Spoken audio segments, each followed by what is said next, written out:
மனிதநேய மக்கள் கட்சியினுடைய மூத்த தலைவர் மரியாதைக்குரிய பேராசிரியர் எம்எச் ஜவாஹிருல்லா அவர்களே, மேடையில் வீற்றிருக்கக்கூடிய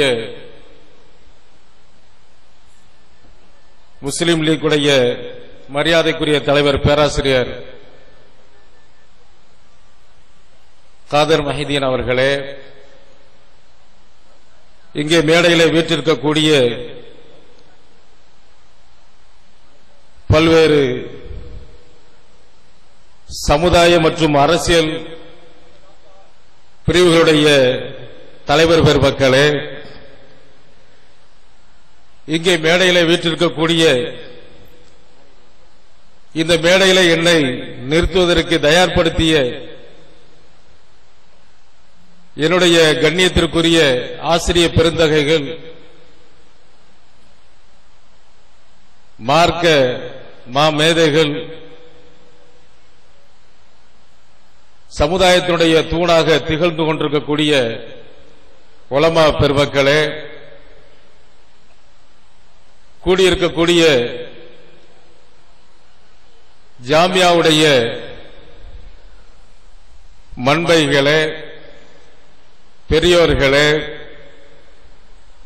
பாசத்திற்குரிய தாய்மார்களே, காலையிலிருந்து நடந்து கொண்டிருக்கக்கூடிய நிகழ்ச்சியிலே சிறப்பாக நடைபெற வேண்டும் என்பதற்காக வேண்டி துடிப்போடு செயல்பட்டுக் கொண்டிருக்கக்கூடிய என்னுடைய இளைஞர் படையினர்களே, உங்கள் அனைவருக்கும் மீண்டும் ஒருமுறை சலாமினை தெரிவித்துக் கொண்டு அஸ்ஸலாமு அலைக்கும் என்று கூறிக்கொண்டு என்னுடைய உரையை ஆரம்பம் செய்கின்றேன். நேற்றிரவு இந்த ஊருக்கு நான் பின்னிரவிலே வந்து நுழையும் பொழுது ஊர் முழுவதுமே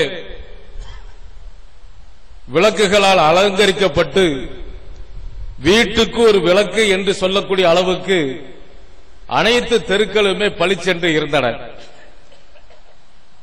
150வது ஆண்டு விழாவை முன்னிட்டு நடைபெறக்கூடிய இந்த நிகழ்ச்சியில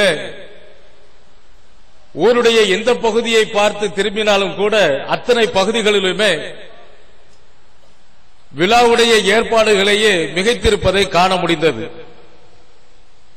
நான் இங்கே நுழைந்தது ஒரு அரசியல் சம்பந்தப்பட்ட ஒரு நிகழ்ச்சிக்கு நுழைந்திருக்கிறேனா, ஒரு ஊரிலே நுழைந்திருக்கிறேனா, அல்லது ஒரு ஆன்மீகம் சம்பந்தப்பட்ட ஒரு நிகழ்ச்சி நடக்கக்கூடிய ஒரு ஊரிலே நுழைந்திருக்கிறேனா என்று நான் உண்மையிலேயே திகைத்துத்தான் போனேன்.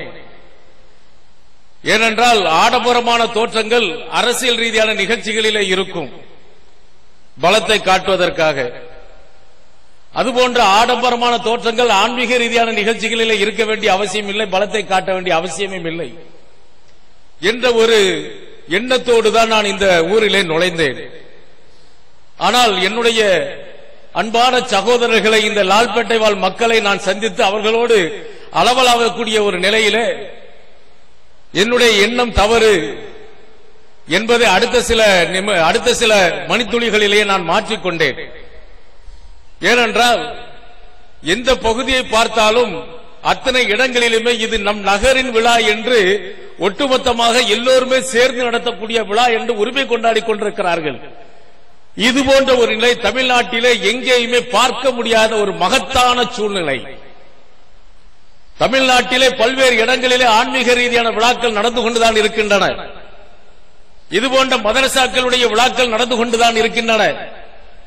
என்றாலும் கூட மார்க்க ரீதியான செய்திகளை சொல்லக்கூடிய பல்வேறு மாநாடுகள் நடந்து கொண்டுதான் இருக்கின்றன.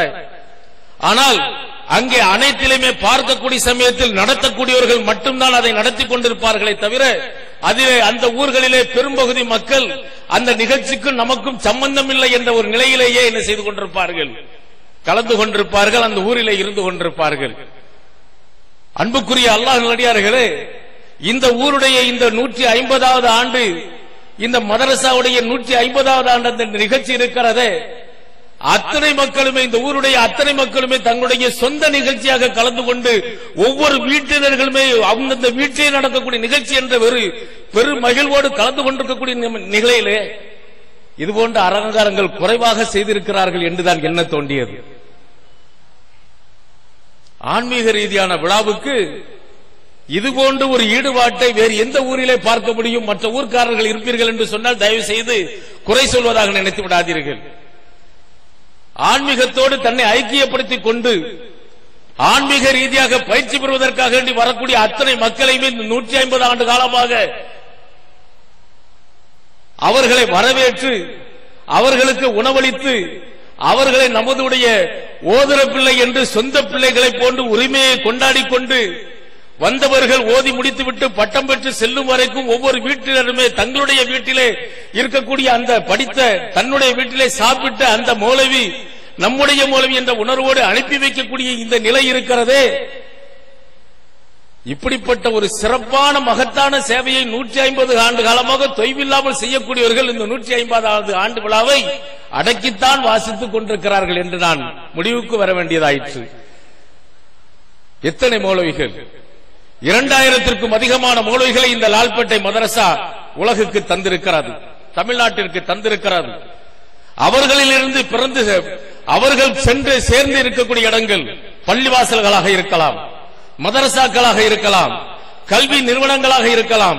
அந்த மண்பைகள் அவரவர் இடங்களிலே இருந்து பணியாற்றக்கூடிய சமயத்திலே அந்த மண்பைகள் பணியாற்றக்கூடிய இடங்களிலே அவர்கள் மூலமாக கல்வி கற்றவர்கள் என்று நாம் கணக்கிட்டு பார்த்தோம் என்று சொன்னால் இங்கே 2500க்கும் குறைவான மௌலவிகளை இந்த 150 ஆண்டுகளிலே தந்திருக்கக்கூடிய இந்த மதரசா அந்த 2500 பேரும் அஸ்திவாரங்களாக இன்றைக்கு இருந்து கொண்டிருக்கிறார்கள்.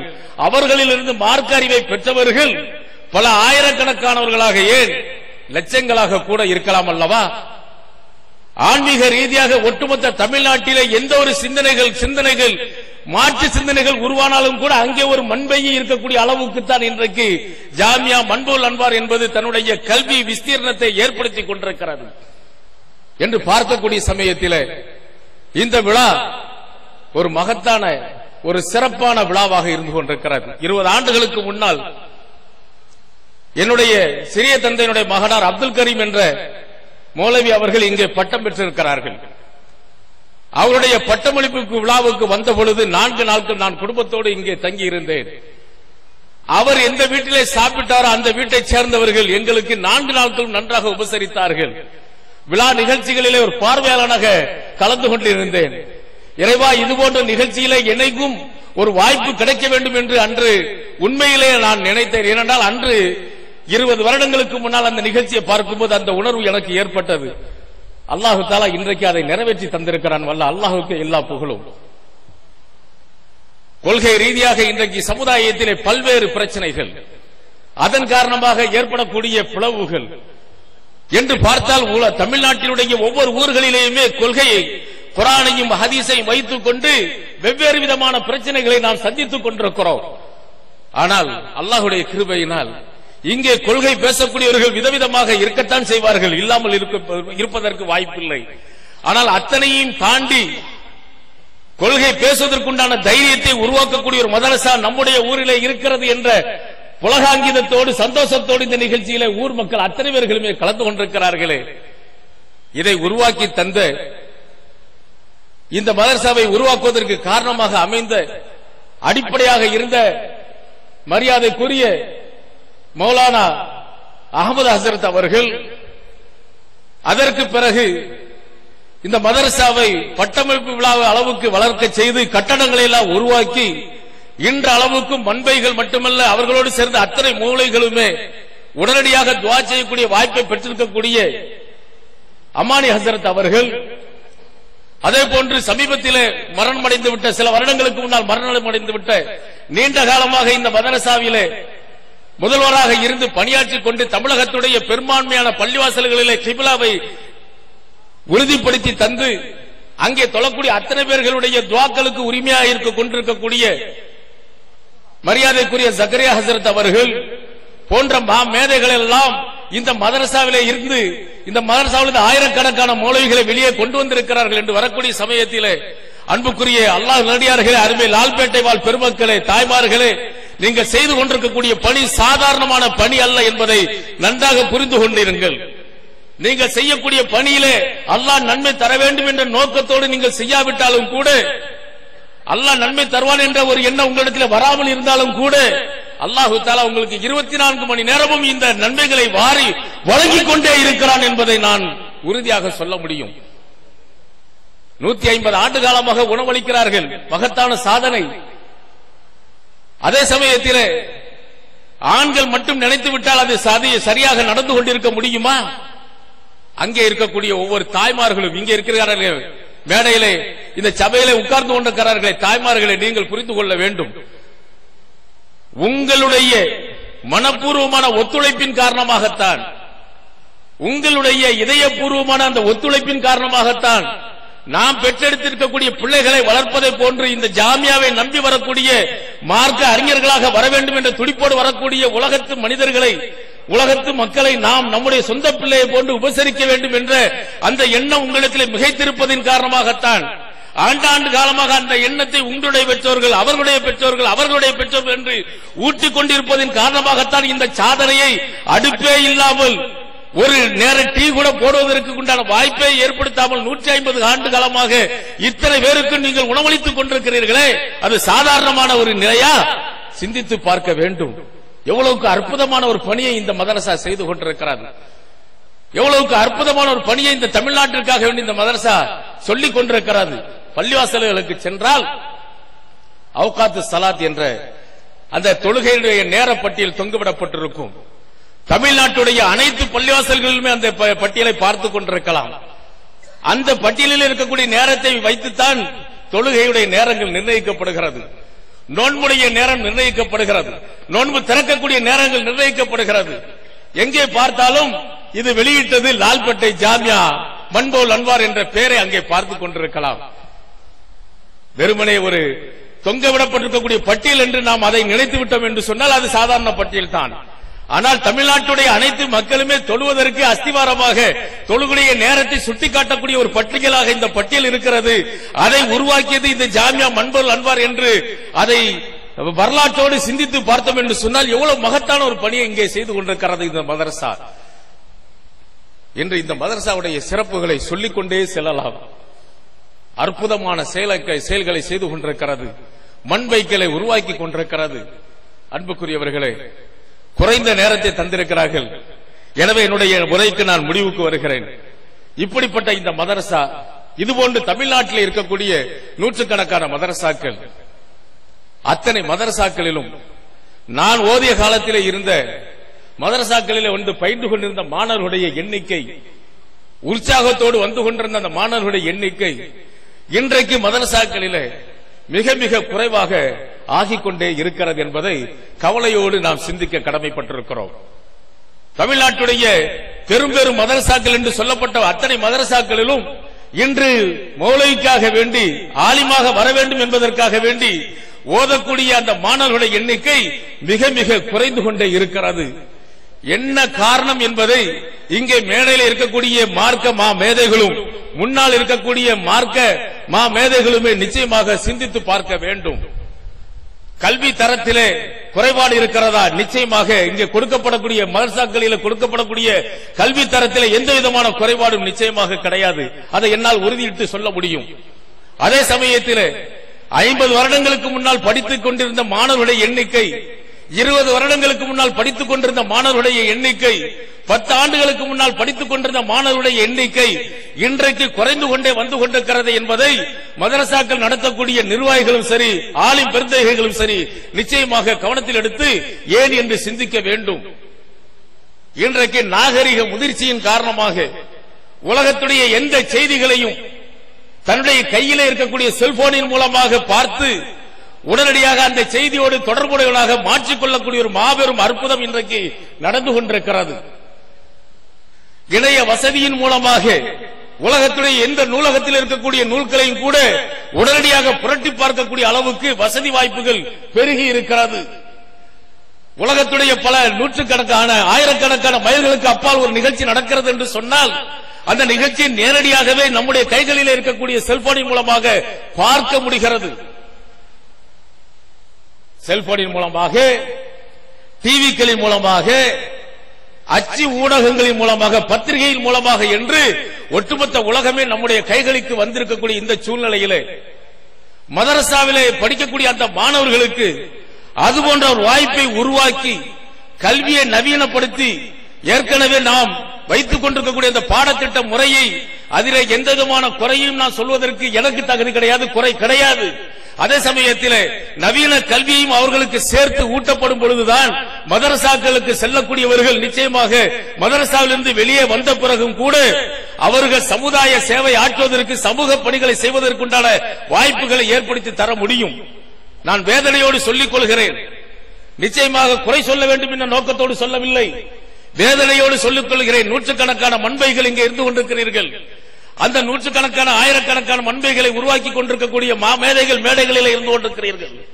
நான் வேதனையோடு சொல்வது, சில மதரசாக்களுக்கு நான் செல்லக்கூடிய சமயத்திலே இன்றைக்கு கூட கம்ப்யூட்டர் வசதி இல்லாமல், வசதி செய்து கொடுக்கப்படாமல் தடுக்கப்பட்டு வைத்துக் கொண்டிருக்கிறார்கள் என்று அறிய முற்படும் பொழுது நிச்சயமாக வேதனை இருக்கிறது. இன்னும் சில மதரசாக்களில் பேப்பர் படிக்க முடியவில்லை, அன்றாட செய்திகளை படிக்க முடியவில்லை என்று மாணவர்களிடத்தில் என்ன செய்திருக்கிற ஒரு ஆதங்கங்கள் இருந்து கொண்டிருப்பதை அந்த மாணவர்களிடத்தில் பேசும்போது நாம் புரிந்து கொள்ள முடிகிறது. இது அங்கே தடுக்கப்பட்டவுடைய காரணங்கள் ஒழுக்க ரீதியான பிரச்சனைகளை மையமாக வைத்து தடுக்கப்படுவதாக இருக்கலாம், நிச்சயமாக வரவேற்கப்பட வேண்டும். அதே சமயத்தில் அந்த மாணவர்களுக்கு நவீன உலகத்தோடு சம்பந்தப்படுத்தக்கூடிய அளவுக்கு மதரசாவிலிருந்து மௌலவியாக வெளியே சென்ற உடனேயே அவர்களுடைய கல்வித்திறனை விசாலமாக மக்களிடத்தில் கொண்டு செல்லக்கூடிய அளவுக்கு நவீனத்தோடு தொடர்புபடுத்தி நம்முடைய கல்வியை இன்னும் விசாலப்படுத்த வேண்டும் என்ற ஒரு கோரிக்கையை பணிவோடு, மெத்த பணிவோடு இந்த சபையிலே வைப்பதற்கு நான் மெத்த பணிவோடு இந்த கோரிக்கையை மெத்த பணிவோடு தெரிவித்துக் கொள்கிறேன். நிச்சயமாக இதை சிந்திக்க வேண்டும்.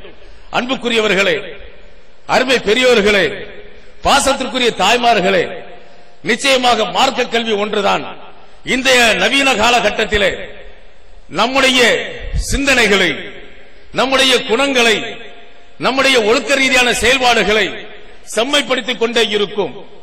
அல்லாஹ்வுடைய அச்சத்தை ஏற்படுத்த வேண்டும் என்று சொன்னால் உலகியல் ரீதியான கல்விகள் எத்தனை நாம் கற்றிருந்தாலும் கூட அத்தனைக்கும் மேலாக மார்க்க ரீதியான கல்விகளை கற்று அல்லாஹ்வை உள்ளபடியே உணர்ந்து கொண்டால்தான் நிச்சயமாக நாம் ஒழுக்க சீலர்களாக வாழ முடியும்.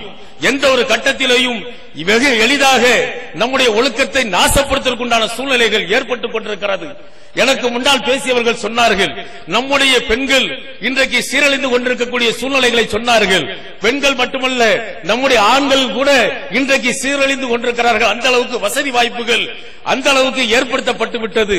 இந்த சீரழிவுக்கு வாய்ப்புகள் அதிகமாக இருக்கக்கூடிய இந்த காலகட்டத்தில் ஜமாத்துடைய கட்டமைப்பை ஒழுங்குபடுத்திக் கொண்டு ஜமாத்துடைய நேரடி கண்காணிப்பின் கீழே ஜமாத்தில் இருக்கக்கூடிய அத்தனை மக்களையுமே ஒழுக்கமிக்கவர்களாக, கட்டுப்பாடு உடையவர்களாக கொண்டு வர வேண்டும் என்று சொன்னால் இறையச்சத்தை உருவாக்கக்கூடிய மார்க்க கல்வியை ஒவ்வொருவருமே நிச்சயமாக படித்துக் கொண்டே இருக்க வேண்டும். சொந்தத்தை வீட்டிலே இருந்து படித்துக் கொண்டிருந்தாலும் சரி, அல்லது மதரசாக்களின் மூலமாக, மக்தபுகளின் மூலமாக படித்துக் கொண்டிருந்தாலும் சரி, இதை தவிர்த்து விட்டுவிட்டு இறைவனை அறியாமல், இறையச்சத்தை பற்றி புரிந்து கொள்ளாமல் நாம் எவ்வளவுதான் நம்முடைய அறிவை வளர்த்துக் கொண்டே இருந்தாலும் கூட அது விழலுக்கு கிடைத்த நீரை போன்றுதான் மாறிவிடும் என்பதை மெத்த பணிவோடு இந்த சபையிலே உங்களிடத்தில் வைத்துக் கொண்டிருக்கிறேன். அன்புக்குரியவர்களே, காலத்துடைய நிலை, நாட்டுடைய சூழ்நிலை இஸ்லாமிய கட்டமைப்பை நாசப்படுத்துவதற்குண்டான ஒரு மோசமான சூழ்நிலைகளை தான் ஏற்படுத்திக் கொண்டிருக்கிறது.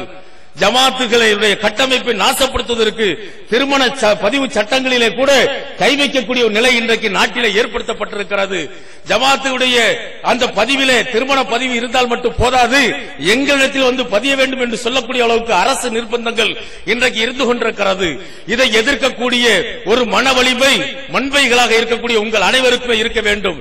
நீங்கள் பணியாற்றக்கூடிய இடத்திலே ஒவ்வொரு வாரமும் வெள்ளிக்கிழமை நமக்கு அல்லாஹ் தந்திருக்கக்கூடிய மிக மகத்தான ஒரு அற்புதமான ஒரு மேடை, அந்த ஜும்மா மேடையை நம்முடைய செய்திகளை, இந்த வாரத்துடைய செய்திகளை, இந்த வாரத்தில் நம்முடைய சமுதாயத்திற்கு என்ன பாதிப்புகள் ஏற்படுத்தப்படுகிறது என்று சொல்லக்கூடிய அளவுக்கு இன்றைக்கு நம்முடைய பள்ளியுடைய மௌலவி அவர்கள், இன்றைக்கு நம்முடைய மதரசாவுடைய மௌலவி அவர்கள் என்ன சொல்ல போகிறார் என்று ஆவலோடு மக்கள் விரைந்து உங்களுடைய கருத்தை கேட்பதற்கு, உங்களுடைய உரையை கேட்பதற்கு வரக்கூடிய அளவுக்கு, தூண்டுதல் செய்யக்கூடிய அளவுக்கு, அவர்களை இழுக்கக்கூடிய அளவுக்கு உங்களுடைய சமுதாய பார்வைகள் இருந்து கொண்டிருக்க வேண்டும். சமுதாய சமுதாய ரீதியான மார்க்கத்துடைய கட்டுப்பாடுகளை உடைக்கக்கூடிய எப்பேற்பட்ட சட்டங்கள் வந்தாலும் கூட, எப்பேற்பட்ட நிர்பந்தங்கள் வந்தாலும் கூட எதிர்க்கக்கூடிய முதல் குரல் மௌலவிகளுடைய குரலாக இருக்க வேண்டும். அதிலும் குறிப்பாக 100 ஆண்டுகள் 150 ஆண்டுகள் பழமை வாய்ந்த மண்பைகளுடைய குரலாக இருக்க வேண்டும். நீங்கள் குரல் எழுப்ப தயாராகிவிட்டீர்கள் என்று சொன்னால் உங்களுக்கு பின்னால் அனைத்து மக்களுமே குரல் எழுப்பதற்கு தயாராக இருந்து கொண்டிருக்கிறார்கள். எங்களுக்கு பின்னால் தமுமுக என்று மாமக என்று பல்வேறு அமைப்புகளை சேர்ந்திருக்கக்கூடியவர்கள் குரல் எழுப்பும் பொழுது மக்கள் பின்னால் வந்து கொண்டிருக்கிறார்களே, ஏன் எங்களை எல்லாம் புறம்போட்ட தங்கங்களாக மாற்றக்கூடிய வல்லமை வாய்ந்த நீங்கள் அது போன்ற குரல் எழுப்பினீர்கள் என்று சொன்னால் ஒட்டுமொத்த மக்களுமே இது போன்ற பிரிவினைகள் இல்லாமல் நேரடியாக உங்களுடைய அழைப்புக்கு வருவார்களா இல்லையா? கொஞ்சம் தயவு செய்து சிந்தித்து பாருங்கள். எனவே சமுதாய ரீதியான ஈமானிய ரீதியான பிரச்சனைகள் என்னென்ன இருக்கிறதோ மௌலவிகள் உடனடியாக மக்களிடத்தில் சொல்லக்கூடிய வாய்ப்பை பெற வேண்டும். அதற்குண்டான பொது அறிவை நம்மிடத்தில் அதிகமாக உருவாக்கிக் கொள்ள வேண்டும். அதுதான் நம்முடைய இன்றைய காலகட்டத்துடைய முக்கியமான தேவையாக இருந்து கொண்டிருக்கிறது. இடஒதுக்கீட்டின் காரணமாக நம்முடைய சமுதாயம் இன்றைக்கு பல்வேறு கல்வி நிலைகளிலே நம்முடைய இயல்பு நிலையிலும் கூட கல்வியை பெற்றுக் கொள்வதற்குண்டான வாய்ப்புகள் உருவாகி கொண்டிருக்கிறது. ஆனால் திருமண பதிவு சட்டத்தை எடுத்துக்கொண்டால் அங்கே நாம் போராட வேண்டிய ஒரு கட்டாயம் ஏற்பட்டுக் கொண்டிருக்கிறது. நம்முடைய சமுதாயத்தைச் சேர்ந்த நூற்றுக்கணக்கான சகோதரர்கள் 10 ஆண்டுகளுக்கும் அதிகமாக சிறையிலே வாடிக்கொண்டிருக்கிறார்கள். இதுபோன்ற கவலைக்குரிய பிரச்சனைகளை எல்லாம் கையில் எடுத்துக்கொண்டு போராடக்கூடிய மக்களாக, மக்களை ஒரே குரலிலே கொண்டு வரக்கூடியவர்களாக அன்புக்குரிய மௌலவிகளை நீங்கள் அனைவரும் இருக்க வேண்டும். தமிழ்நாடு முஸ்லிம் முன்னேற்ற கழகம் கூட இதுபோன்ற பிரச்சனைகளுக்காக வேண்டி ஜூலை 6 ஒரு மாபெரும் பேரணியை தமிழக அரசை வலியுறுத்துவதற்காக நடத்துவதற்கு தயாராக இருந்து கொண்டிருக்கிறது என்பதை நான் சார்ந்த அமைப்பு என்ற அடிப்படையில் சொல்லிக் கொள்வதற்கு கடமைப்பட்டுக் கொண்டிருக்கிறேன். அன்புக்குரியவர்களே, அருமை பெரியவர்களே, பாசத்திற்குரிய தாய்மார்களே, ஒரு அற்புதமான ஊரிலே அற்புதமான ஒரு மதரசாவை நடத்தி கொண்டு அந்த மதரசாக்களின் மூலமாக தமிழ் பேசக்கூடிய மக்கள் எங்கெல்லாம் வாழ்ந்து கொண்டிருக்கிறார்களோ அத்தனை பேருக்கும் மார்க்க அறிவையும் இறை அச்சத்தையும் அல்லாஹ்வுடைய வல்லமையை பற்றி புரிய வைக்கக்கூடிய ஒரு மகத்தான சாதனைகளை செய்து கொண்டிருக்கிறீர்கள். வல்ல அல்லாஹ் உங்கள் அனைவருக்கும் அதற்குரிய நற்கூலிகளை வழங்க வேண்டும். நீங்களும் சரி, உங்களுடைய குழந்தைகளும் சரி, மௌலவிகளாக ஹாஃபில்களாக உருவாக்கப்படுவதற்கு முயற்சிகளை செய்ய வேண்டும். சமுதாயத்துடைய தேவை உங்களிடத்தில் இருந்து கொண்டிருக்கிறது. அதை நிறைவேற்றுவதற்கு நீங்கள் அனைவரும் உங்களை அர்ப்பணித்துக் கொண்டவர்களாக இருக்க வேண்டும் என்று கேட்டுக்கொண்டு என்னுடைய இந்த சிறிய உரையை முடித்துக் கொள்கிறேன். வாஹிர் தவானா அல்ஹம்துலில்லாஹி ரப்பில் ஆலமீன். அஸ்ஸலாமு அலைக்கும். அல்ஹம்துலில்லாஹ். உலமாக்களை உசுப்பேற்றும் வார்த்தைகளை கூறி உலமாக்களே போராட வாருங்கள் என அழைப்பை கொடுத்திருக்கிறார். பிஜேபியின் ஆட்சியிலே மதரசாக்கள் தீவிரவாதத்தை உருவாக்குகின்றன என்று சொன்னபொழுது எங்கள் லால்பேட்டை மம்பவல் அன்வார் ஈண்டெடுத்த மாபெரும் தலைவர், அருமைக்குரிய பேச்சாளர் மௌலானா ஹலீல் அகமது கீரனூரி ஹசரத் அவர்கள் வெகுண்டெழுந்து தங்களுடைய அதிரடி குரலால் இந்த தமிழ்நாடெங்கும் சென்று பிரச்சாரத்தை முன்வைத்தார்கள். அந்த வாதங்கள், அந்த பிஜேபிக்காரர்கள் வைத்த வாதங்கள் பின்னோக்கி ஓடின. அப்படிப்பட்ட போராட்ட களங்களில் எங்கள் மண்பவன் அன்வாருடைய பதிவை உங்கள் முன் நாங்கள் முன்வைத்து செய்தியை பதிவு செய்கிறேன். கண்ணியத்திற்குரியவர்களே, இன்றைய காலை அமர்விலே இங்கே உரையாற்ற தேனி நாடாளுமன்றத்தின் உறுப்பினர் மனிதநேயர் அல்ஹாஜ் ஜே.எம். ஹாரூன் எம்பி அவர்கள் வருகை தர இருந்தார்கள். சில சூழ்நிலைகளின் காரணமாக வர இயலாமல் இருந்த அவர்கள் தன் மகன் ஹசன் மௌலானா அவர்களை இங்கே அனுப்பி தன் பிரதிநிதித்துவத்தை பதிவு செய்ய அனுப்பியிருக்கிறார்கள். அவர்களை அழைத்து சற்றே சில வார்த்தைகளில் வாழ்த்து கூறி எங்களுக்கு நேர ஒத்துழைப்பு தருமாறு அன்போடு கேட்டுக்கொள்கிறேன்.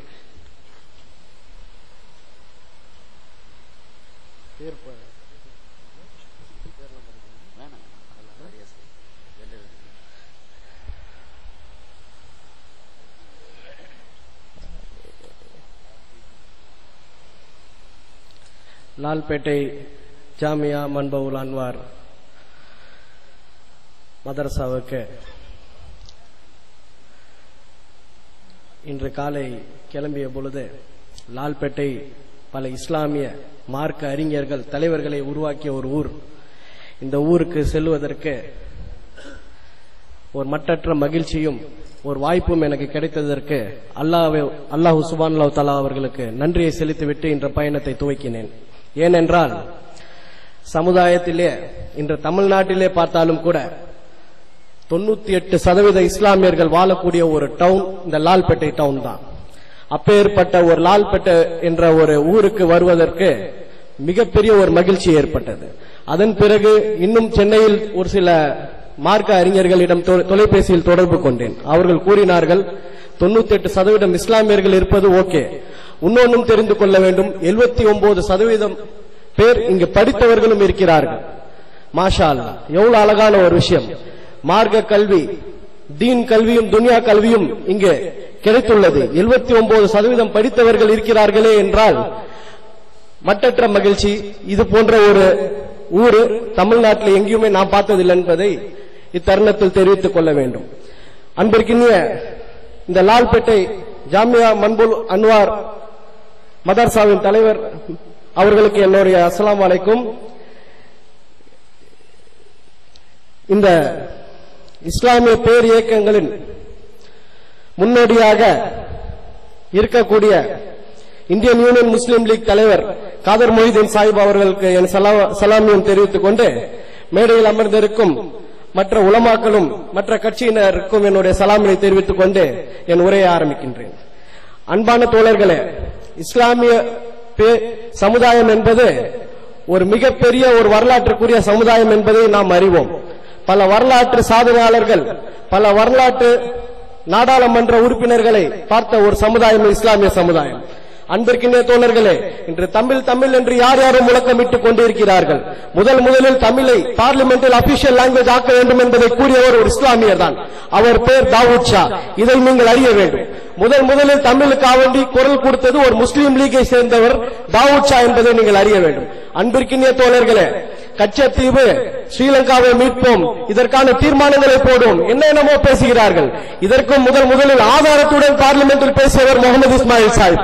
அவரும் முஸ்லீம் லீகை சேர்ந்தவர் என்பதை நீங்கள் அறிய வேண்டும். அப்பேற்பட்ட வரலாற்று மிக்க நண்பர்களையும் தோழர்களையும் பார்த்த இந்த இஸ்லாமிய சமுதாயம் என்று எவ்வளவு பின்னோங்கி போய் கொண்டிருக்கிறது. இதற்கு காரணமே நம்மிடம் இருக்கும் பிரிவினை தான். இந்த பிரிவினைகள் எல்லாம் நாம் சரி கட்ட வேண்டும். நாம் ஒற்றுமையாக செயல்பட வேண்டும். தமிழ்நாட்டில் யார் ஒன்றும் இந்த அரசியலில் எந்த ஒரு இயக்கங்கள் வந்தாலும் சரி, எத்தனை எலெக்ஷன்ஸ் வந்தாலும் சரி, நமக்கு 10% இட ஒதுக்கீடு தர வேண்டும். 25 எம்எல்ஏக்களும் 3-4 எம்பியும் நாம் இருக்க வேண்டும். அப்பொழுதுதான் இந்த இஸ்லாமிய சமுதாயத்தின் குரல் பாராளுமன்றத்திலும் ஒலிக்கும் என்பதை தருணத்தில் நான் தெரிவித்துக் கொள்கின்றேன். அன்பிற்கினிய தோழர்களே, இப்போ இந்த லால்பேட்டை ஊரையே எடுத்துக் கொள்ளுங்கள். 1952 இதுவரை ரிசர்வ் தொகுதியாகவே இந்த தொகுதி இருக்கிறது. இஸ்லாமியர்கள் இங்கே போட்டியிடுவதற்கான வாய்ப்பே இல்லாமல் போய்விட்டது. அன்பிற்கினிய தோழர்களே, இது ஏன் நடக்க வேண்டும்? Every 2 general elections the reserve constituency should be changed என்ற ஒரு வழக்கம் இருக்கிறது தானே, அதுதானே சட்டம். அந்த சட்டம் ஏன் லால்பேட்டைக்கு மட்டும் வரவில்லை என்பதை நான் கேட்க விரும்புகின்றேன். இந்த ஆட்சி முறையில் இருக்கக்கூடியவர்கள் லால்பேட்டையை அடுத்த முறை ரிசர்வ் தொகுதியிலிருந்து மாற்றிவிட்டு இங்க இருக்க இஸ்லாமியர்கள் இங்கே எலெக்ஷனில் போட்டியிடுவதற்கான வாய்ப்பை தர வேண்டும் என்பதை தருணத்தில் நான் தெரிவித்துக் கொள்கின்றேன். உலமா பெருமக்கள் என்பது எவ்வளவு ஒரு அம்சமான ஒரு விஷயம். இஸ்லாத்தின் அந்த மிகப்பெரிய குர்ஆனை படித்தவர்கள், அவர்களுக்கு இன்ஷா அல்லாஹ் வெள்ளிக்கிழமை ஜும்மா தோறும் பேசுவதற்கான வாய்ப்பை தாருங்கள். ஏனால் என் முன்னால் பேசியவர்கள் அவர்கள் பேச வேண்டும் என்று கூறுகிறார்கள். ஆனால் மசூதியில் கமிட்டி உள்ளது, அவர்கள் பேசினால் அவர்கள் சம்பளம் போய்விடும் தோழரே. அது அப்பேற்பட்ட ஒரு நிலைமை அவருக்கு ஏற்படக்கூடாது. உலமாக்களுக்கு தன்னிச்சையான ஒரு முயற்சியை நீங்கள் தர வேண்டும். அதற்கான ஒரு கூட்டமைப்பு எங்கள் காதர் மொஹிதீன் சாஹிபின் தலைமையில் நடக்க வேண்டும். அவர்கள் தான் ஏன் என்றால் முதலில் பெங்களூர் பாம்பு பிளாஸ்ட் நடக்கும் பொழுது நேரடியாக இஸ்லாமிய தோழர்களை கைது செய்யாதீர்கள் என்று கூறியவர் காதர் மொஹிதீன் சாஹிப் தான். அப்பேற்பட்ட ஒரு தலைவரும் நம்மிடம் இருக்கிறார். இதை ஏதோ பொதுவாக சொல்லவில்லை, நேரடியாக கூறினார், அவரை நீங்கள் விடுவிக்க வேண்டும். தயவு கூர்ந்த இஸ்லாமியர்கள் மீது அவதூறு வழக்குகள் தொடராதீர்கள் என்று கூறியவர் காதர் மொஹிதீன் சாஹிப். அப்பேற்பட்ட தலைவர்கள் இருப்பினும் நாம் ஏன் பின்னோடிந்து கொண்டு போகிறோம் என்பதை நான் அறிய முடியவில்லை. அன்பிற்கினிய தோழர்களே, இன்ஷா அல்லாஹ் வெற்றி நிச்சயம். ஆனால் 7% இட ஒதுக்கீடு நமக்கு தேவை. ஏதோ ஒரு பொதுவான வகையில் நாம் சொல்லக்கூடாது. நமக்கு 7% தர வேண்டும் என்பதுதான் உண்மை. அதை இந்த காங்கிரஸ் பேர் இயக்கம் தரும், அதை நான் சார்ந்த பேர் இயக்கம் தரும் என்பதையும் தருணத்தில் தெரிவித்துக் கொண்டு, ஏனென்றால் நாம் பிஜேபியிடம் ஒற்றுக்கொண்டு போக முடியாது. நாம் கண்டிப்பாக காங்கிரசுடன் தான் போக வேண்டும். அப்பேற்பட்ட ஒரு காங்கிரஸ் பேர் இயக்கம் இஸ்லாமிய சமுதாயத்துக்கு 7% நாங்கள் என்றுமே உங்களுக்கு கடமைப்பட்டிருப்போம் என்பதை நான் சேர்ந்து பேரியக்கத்திடம் நானே மண்டியிட்டு என் சமுதாயத்திற்காக கேட்பேன் என்பதை இத்தருணத்தில் தெரிவித்துக் கொண்டு வாய்ப்பளித்த அனைத்து நல்லுள்ளங்களுக்கும் நன்றியை கூறி விரும்புகின்றேன். நன்றி, வணக்கம். அஸ்ஸலாமு அலைக்கும் வரஹ்மத்துல்லாஹி தஆலா வபரகாத்துஹு.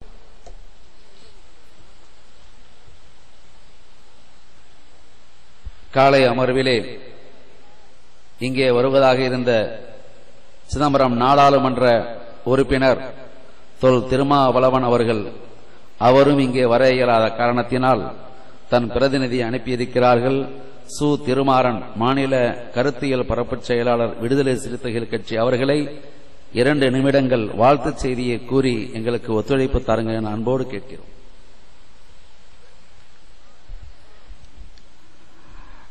வரலாற்று சிறப்புமிக்க இந்த அரங்கத்திற்கு முதலில் நான் நன்றி சொல்ல கடமைப்பட்டிருக்கிறேன். ஏனென்றால் எப்படிப்பட்ட ஒரு மகத்தான விழாவில் எங்கள் தலைவர் அவர்கள் பங்கேற்பதாக அறிவிக்கப்பட்டு அதனுடைய வருகை இயலாமைக்கு பல்வேறு காரணங்கள் இருக்கின்றன. அதை நான் இங்கே உங்களிடையே சொல்ல வேண்டிய கடமையும் பொறுப்பும் எனக்கு இருக்கிறது. ஏனென்றால் இந்த தொகுதியினுடைய நாடாளுமன்ற உறுப்பினர் எங்க தலைவர் அவர்கள்.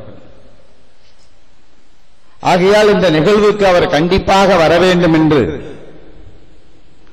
பல்வேறு முயற்சிகள், ஒன்னல்ல ரெண்டல்ல, பல்வேறு முயற்சிகள் கடந்த 2 நாட்களாக மேற்கொண்டு அது இறுதியாக தோல்வியிலே முடிந்திருக்கிறது. இந்த நிகழ்விலே அவர் பங்கேற்க வேண்டும் என்று இன்றைக்கு 2 மணி வானூர்தியை பிடித்து திருச்சியிலே வந்து இறங்கி இந்த நிகழ்ச்சிக்கு வருவதாக நாங்கள் எல்லாம் காத்துக்கொண்டு இருக்கிறோம். மாவட்ட நிர்வாகம், எங்க கட்சியினுடைய மாவட்ட செயலாளர் தலைமையில் நாங்கள் எல்லாம் ஆவலோடு அவரை வரவேற்பதற்காக நாங்களும் 2 நாட்கள் 3 நாட்களாக தோழரிடத்திலே சொல்லி, தலைவர் அவர்கள் இப்படிப்பட்ட ஒரு மகத்தான நிகழ்விலே பங்கேற்கிறார்கள், அவரை நாம் வரவேற்க வேண்டும் என்கிற அடிப்படையில் மாவட்ட நிர்வாகம் பணிகளை முடுக்கிவிட்ட நிலையிலும் நாங்கள் எல்லோரும் நீங்கள் எப்படி இந்த தொகுதியினுடைய நாடாளுமன்ற உறுப்பினர் பேச வேண்டும் என்று அன்போடு அழைத்தீர்களோ, அவரும் இப்படிப்பட்ட அவையிலே பேச வேண்டும் என்று நாங்கள் கேட்பதற்காக நாங்களும் காத்துக் கொண்டிருந்தோம். ஆனால் திடீரென்று திருமாவளவன் விழுப்புரம் மாவட்டத்திற்கு வரக்கூடாது என்று தடை போட்டிருந்தார்கள். அதையெல்லாம் உங்களுக்கு தெரியும். எதற்காக தடை, ஏன் தடை என்று நான் இங்கே கூற விரும்பவில்லை. அந்த தடையை மீறக்கூடாது என்பதற்காக வழக்கறிஞர்களை ஆலோசித்து எப்படியாவது இந்த நிகழ்விலே நான் பங்கேற்க வேண்டும், பல்லாயிரக்கணக்கான என்னுடைய தொப்புள் கொடி உறவுகள் இஸ்லாமியர்கள் காத்துக் கொண்டிருப்பார்கள், அவர்களின் முகத்தை நான் பார்க்க வேண்டும், எனக்கு லால்பேட்டைக்கு செல்லுவதற்கு என்ன விதமான நடவடிக்கை எடுத்தாலும் அதற்கு நான் கட்டுப்படுகிறேன் என்று வழக்கறிஞரிடத்திலே சொன்னார்கள். வழக்கறிஞர்களும் 10-50 பேருக்கு மேற்பட்டவர்கள் கூடி நீதிமன்றத்தை அணுகி இப்படிப்பட்ட ஒரு நிகழ்வு நடக்கிறது, அதிலே அவர்கள் பங்கேற்க வேண்டும், அது மட்டுமில்லாமல் தொகுதிக்கு போய் நிறைய நாளாகிறது, தொகுதியிலே பல நலத்திட்டங்களை நிறைவேற்ற ஆங்காங்கே காத்துக் கொண்டிருக்கிறார்கள், பேருந்து கட்டிடம் கட்டப்பட்டிருக்கிறது, சமுதாய கட்டிடம் கட்டப்பட்டிருக்கிறது, இன்னும் ரோடுகள் பாலங்கள் கட்டிக்கொண்டே இருக்கிறார்கள், இவைகளெல்லாம் நான் பார்த்து பார்வையிட வேண்டும், பல்வேறு துக்க நிகழ்ச்சிகளிலே நான் பங்கேற்க இயலவில்லை, ஆகவே என்னுடைய தொகுதிக்கு நான் செல்ல இயலவில்லை, எனவே தடையை நீக்குங்கள் என்று அவர்கள் கேட்டார்கள். இருந்தாலும் வழக்கறிஞர்கள் ஜூலை 7ஆம் தேதிதான் அதற்கான என்ன நிலை என்று தெரியும், ஆகவே நீங்கள் வானூர்தியிலே நீங்கள் சென்றால் மீண்டும் நீங்கள் வானூர்தியிலே சென்று பாருங்கள் என்று சொல்லிவிடுவார்கள், ஆகவே நீதிமன்றத்தை நாம் நாட வேண்டும், ஆகவே இந்த நிகழ்வை நீங்கள் தவிர்த்துக் கொண்டு உங்களுடைய பிரதிநிதியாக யாராவது அனுப்பி இந்த செய்தியை இஸ்லாமியர் மக்களிடையே நீங்கள் சொல்ல வேண்டும் என்று வழக்கறிஞர்கள் கேட்டுக்கொண்டதற்கு இணங்க நான் தலைவரின் சார்பிலே இங்கு நான் உங்கள் முன்னால் நிறுத்தப்பட்டு இருக்கிறேன். ஆகவே இஸ்லாமியர்களுக்கும் தலித்துக்கும் எவ்வளவு பெரிய ஒற்றுமை இருக்கு என்பதை உங்களுக்கு நான் சொல்லி தெரிய வேண்டிய அவசியமில்லை. எனக்கு முன்னால் பேசிய தோழர்கள் இஸ்லாமியர்கள் இன்னும் அரசியல் தலைவர்கள் பல்வேறு கருத்துக்களை பல்வேறு விதங்களில் இங்கே உங்கள் முன்னால் எடுத்து வைத்திருக்கிறார்கள். எல்லாத்துக்கும் 5 நிமிஷம் கொடுத்தீங்க, நாங்களும் பேசணும்ல.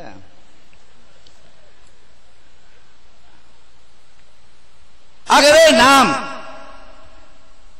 இங்கே இஸ்லாமியர்கள் ஒற்றுமையாக இருக்க வேண்டும் இருக்க வேண்டும் இருக்க வேண்டும் என்று மேடையிலே அமர்ந்திருக்கிற தலைவர்கள் சில பேர் பேச்சை நான் கேட்டேன். ஒற்றுமையால் இருப்பதனால்தான் இந்த அரங்கம் இவ்வளவு அமைதியாக இருக்கிறது. ஒற்றுமையால் இருந்ததனால்தான் இந்த கல்லூரி 150வது ஆண்டை கொண்டாடுகிறது. எங்கே ஒற்றுமை வேண்டும் என்றால் உங்களிடையே இருக்கிற அரசியல் கட்சிகளிலே ஒற்றுமை வேண்டும். இது என்னுடைய கருத்து. தலித்துக்களில் அப்படித்தான் ஒற்றுமையை பற்றி நாங்களும் பேசுகிறோம். ஏனென்றால் ஒற்றுமையை பேசுகிற போது பல்வேறு அமைப்புகளாக சிதறி கிடக்கிற காரணத்தினால் நம்மை தலித்துக்களையும் இஸ்லாமியர்களையும் கூறு போடுகிற சதிகளிலே இந்திய அரசும் இங்குள்ள அரசும் செயல்படுகிறது. நான் எந்த அரசு என்று நான் குறிப்பிடவில்லை. ஆகவே அந்த பிரிவினையை எங்கே தூண்டுகிறார்கள் என்றால் இஸ்லாமியர்களுக்குள்ளே பல அமைப்புகளாக இருப்பதும் தலித்துக்களிடையே பல அமைப்புகளாக இருப்பதும் தான் ஒற்றுமை சிதைவுக்கு காரணம். அதனால்தான் தலித்தையும் தடாவில் போடுகிறார்கள், இஸ்லாமியும் தடாவில் போடுகிறார்கள். என்ன அடிப்படை இங்கே இருக்கிறது? இதை நாம் உணர்ந்து கொள்ள வேண்டும். ஆகவே தலித்துக்கள் இஸ்லாமியர்கள் என்றைக்கு ஒற்றுமையாக நின்று இந்த மண்ணை ஆள வேண்டும் என்று அல்லது இந்த மண்ணை நுகர வேண்டும் என்று முடிவு செய்கிறோமோ அப்போதுதான் தலித்துக்களுக்கும் விடுதலை இஸ்லாமியர்களுக்கும் விடுதலை கிடைக்க வாய்ப்பு இருக்கிறது. அதனால்தான் விடுதலை சிறுத்தை கட்சி இஸ்லாமியர்களுக்கு என்று ஒரு அமைப்பை உருவாக்கி இஸ்லாமியர்கள் ஜனநாயக பேரவை என்று உருவாக்கி அதற்கு ஒரு மாநில நிர்வாகத்தை அமைத்து அதை நடைமுறைப்படுத்துவதற்கு அதிலே ஒரு நிர்வாகியாக இந்த பகுதியை சார்ந்த அண்ணன் அப்துல் ரஹ்மான் அவர்கள் செயல்பட்டுக் கொண்டிருக்கிறார்கள். விடுதலை சிறுத்தை கட்சியினுடைய துணைநிலை அமைப்பினுடைய ஒரு பொறுப்பாளராக. இதை நான் ஏன் இங்கே சொல்லுகிறேன் என்றால் விடுதலை சிறுத்தைகளை பொறுத்தவரையில் இந்த 20 ஆண்டு காலத்தில் பல்வேறு போராட்டங்களை இஸ்லாமியர்களுக்காகவும் தலித்துக்களுக்காகவும் தன் வாழ்வை அர்ப்பணித்துக் கொண்ட ஒரு பெரிய மகானாக எங்கள் தலைவரை நாங்கள் பார்க்கிறோம். அப்படித்தான் இன்றைக்கு நாங்கள் போராடி கொண்டிருக்கிறோம். ஆகவே இஸ்லாமியர்களுக்கு பாதிப்பு என்றால் முதல் தெருவுக்கு வருவது விடுதலை சிறுத்தைகள் என்பதை நீங்கள் செய்தித்தாள்களிலே ஊடகங்களிலே பார்த்துக் கொண்டுதான் இருக்கிறீர்கள். ஆகவே இஸ்லாமியர்களே படித்தவர்கள் ஏராளமான பேர், 195 பேர் இஸ்லாமியர்கள் படித்திருக்கிறார்கள், பட்டம் பெற்றிருக்கிறார்கள், தொழில் அதிபர்களாக இருக்கிறார்கள், வணிகத்திலே ஈடுபட்டிருக்கிறார்கள். ஆகவே உங்களுக்கு நான் எடுத்து சொல்ல வேண்டும் என்கிற அவசியம் இல்லை. ஆனால் நாம் இன்றும் வலிமை பெற வேண்டியிருக்கிறது. ஆனால் அதைத்தான் எங்கள் தலைவர் பல்வேறு தலைவர்கள் நோன்பு திறப்பாங்க. நோன்பு திறக்கிற நிகழ்ச்சியில வந்து கலந்துக்குவாங்க, வாழ்த்து பேசுவாங்க.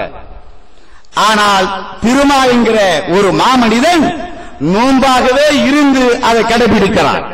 ஆக அவர் இஸ்லாமியராக மாறிவிட்டார், இஸ்லாமியராக இருக்கிறார். ஏனென்றால் இஸ்லாத்திலே ஒழுக்கத்தை சொல்லுகிறார்கள், ஒழுக்க நெறியை கடைபிடிக்கிறார்கள். ஆகவே நோன்பை வாழ்த்து பேசுவதை விட அந்த நோன்பாகவே இருந்தால்தான் அதனுடைய வலிமையை தெரியும் என்பதற்காக இன்றைக்கு எங்கள் தலைவர் அவர்கள் அந்த நோன்பை கடைபிடிக்கிறார்கள். ஒரு விஷயத்தை நான் சொல்லி முடிச்சுறேன். 92 மசூதியை இடிக்கிறான். யார் இடிக்கிறாங்கிறது உங்களுக்கு தெரியும். நாங்க உடனடியா தலைவர்கிட்ட போறேன், இந்த மாதிரி மசூதி இடிச்சுட்டா மிகப்பெரிய கலவரம் எங்கு பார்த்தாலும் இருக்கிறது. உடனே தலைவர் நாம ஒரு சோரட்டி இயக்கம் எடுக்கலாம் அப்படின்னு எழுதுறார். உடனே எழுதுறார், என்ன எழுதுறாரு தெரியுமா? எரிபடும் சேரிகளில், இடிபடும் மசூதிகளில் புறப்படும் விடுதலை சூறாவளி, மண்ணில் புதைபடும் சாதி மதவெறி என்று அந்த சோரட்டியிலே அச்சிடப்பட்டு அந்த சோரட்டி ஒட்டுகிற போது விடுதலை சிறுத்தைகளில் 66 பேரை கைது செய்து தமிழக காவல்துறை சிறையிலே அடைத்தது. அன்றைக்கு எங்கள் இயக்கம் வலிமையாக இல்லை, எங்கள் இயக்கம் பொருளாதாரத்திலே வலிமை இல்லை, இன்றைக்கும் இல்லை, அதுவே. ஆனால் அன்றைக்கு மசூதி இடிக்கப்பட்ட முதல் நாள் விடுதலை சிறுத்தைகள் சோரட்டிகள் சென்னை மாநகரம் எங்கும் ஒட்டப்பட்டது. அப்படி ஒட்டப்பட்ட சோரட்டிகளை காவல்துறை கிழித்தார்கள். அப்படி கிழித்த காவல்துறையை கண்டித்ததின் காரணமாக 66 விடுதலை சிறுத்தைகள் சிறை சென்றார்கள். எதற்காக நான் இதை குறிப்பிடுகிறேன் என்றால், என்றைக்கும் விடுதலை சிறுத்தைகள் எங்கள் தலைவர் இஸ்லாமியர்களின் நம்பிக்கை நட்சத்திரமாக, விடுதலை சிறுத்தைகளின் கட்சி தலைவர் எங்கள் தலைவர் அவர்கள் உங்களுக்காக, எங்களுக்காக, இந்த மண்ணுக்காக, இந்த மக்களுக்காக இன்றைக்கும் தன் வாழ்வை திருமணம் கூட செய்யாமல் இந்த இளமையை இந்த மண்ணுக்காக, இந்த மக்களுக்காக உழைத்துக் கொண்டிருக்கிறார். இதை ஏன் இந்த இடத்தில் பல்லாயிரக்கணக்கான இருக்கிற இஸ்லாமியர்கள் மத்தியிலே நான் இதை குறிப்பிடுகிறேன் என்றால், நாம் ஒரு முடிவை எடுக்க வேண்டும். ஏன் காங்கிரஸ் ஆதரிக்க வேண்டும்? எதற்காக? அந்த நீங்க விடுதலை சிறுத்தைகள் அல்லது தலித்துகள் இஸ்லாமியர்கள் ஒன்று சேர்ந்து இந்த ஜனநாயகத்தை ஏன் தீர்மானிக்க முடியாது என்று சொல்ல முடியுமா? ஆக நாம் நமக்கு சேர்ந்த கட்சியோடு நான் தலைவர் என்கிற நிலையில் இருப்பதனால்தான் நாம் மக்களை குறை சொல்லுகிறோம். ஆகவே எதற்கு நான் சொல்லுகிறேன் என்றால், தலைவர்களை குறை சொல்லுவதற்காக சொல்லவில்லை. மக்கள் தெளிவாக இருக்கிறார்கள். தலைவர்கள் வழிநடத்துகிற தலைவர்கள் சரியாக இருந்தால், தெளிவாக இருந்தால், ஒற்றுமையாக இருந்தால், முரண்பாடு தவிர்த்துக் கொண்டால் ஒற்றுமை தானாக வளரும். இந்த சமூகம் எழுச்சி என்பதும் மிகப்பெரிய வளர்ச்சியை எட்டும் என்பதுதான் என்னுடைய கருத்தாக நான் இங்கே முன்வைக்க கடமைப்பட்டிருக்கிறேன். ஆகவே எங்களுடைய தலைவர் அவர்கள் இங்கே வருகிறது பேசியிருந்தால், என்னுடைய மனம் சொல்லுகிறது, இங்கே வருகிறது பேசியிருந்தால் பல்லாயிரக்கணக்கான இஸ்லாமியர்களுக்கு இந்த நாட்டிலே என்ன நடக்கிறது என்று தெரியும். இன்னொன்னு சொல்றேன் கேட்டுங்க. ஏன் இங்க சொன்னாங்க, எனக்கு முன்னாடி பேசுறவங்க சொன்னாங்க, என்ன சொன்னாங்கன்னா, எல்லாத்தையும் தீவிரவாதின்றான் முஸ்லீமே, எல்லாத்தையும் பயங்கரவாதின்றான் முஸ்லீமே அப்படின்னு சொல்றான், சிறைப்படுத்துறான் முஸ்லீமே, நாமெல்லாம் ஒற்றுமையா இருக்கணும் முஸ்லீமே அப்படின்னு சொன்னா. ஏன் தெரியுமா சிறைப்படுத்துறான்? ஏன் தெரியுமா? காவல்துறை தலித்துக்களும் இஸ்லாமியர்களும் உண்மையை பேசக்கூடியவர்கள். அப்படி உண்மையை பேசக்கூடியவர்களுக்கு காவல்துறையில் இருக்கக்கூடிய காவல்துறைக்கு பிடிக்காது. தலித்தும் உண்மையை பேசுறான், இஸ்லாமியும் உண்மையை பேசுறான். ஆக உண்மையை எவன் பேசினாலும் தமிழ்நாடு காவல்துறைக்கு பிடிக்காது, தமிழக அரசுக்கு பிடிக்காது. அதனாலதான் இஸ்லாமியர்களும் சிறைப்படுத்துகிறார்கள், அதனாலதான் தலித்துக்களும் சிறைப்படுத்துகிறார்கள். ஆகவே இதை நாம் முறியடிக்க வேண்டும் என்றால், நீங்கள் தலித்து இஸ்லாமியர்களின் ஒற்றுமையை தெரு தெருவாக, கிராமம் கிராமமாக நாம் மக்களை உசுப்ப வேண்டும். மக்களுக்கான செயல் திட்டங்களை நடைமுறைப்படுத்த வேண்டும். மக்களுக்காகவே உழைக்க வேண்டும். மக்களுக்காகவே மாண்டு மடிய வேண்டும். மக்களுக்காகவே செத்து மடிய வேண்டும். ஆகவேதான் நமக்கெல்லாம் உங்களுக்கு தெரியும், நீங்கள் நபிகளை நீங்கள் நிறைய பேசலாம், நிறைய சொல்லலாம், விடிய விடிய பேசலாம், விடிந்து கொண்டே பேசலாம். அந்த அளவுக்கு இங்கே நிகழ்வு இருக்கிறது. ஆக 150 ஆண்டு காலம் இந்த கல்லூரியை நடத்துகிறார்கள் என்றால் அவ்வளவு சாதாரணமா நினைக்காதீங்க. ஏன் 150 ஆண்டுகள் நடத்துறோம்? இஸ்லாமியர்கள் யாரும் அரவணைப்பதில்லை. இஸ்லாமியர்கள் பிள்ளைகளுக்கு சரியான கல்வி இல்லை. இஸ்லாமியர்கள் யாரும் பார்ப்பதில்லை.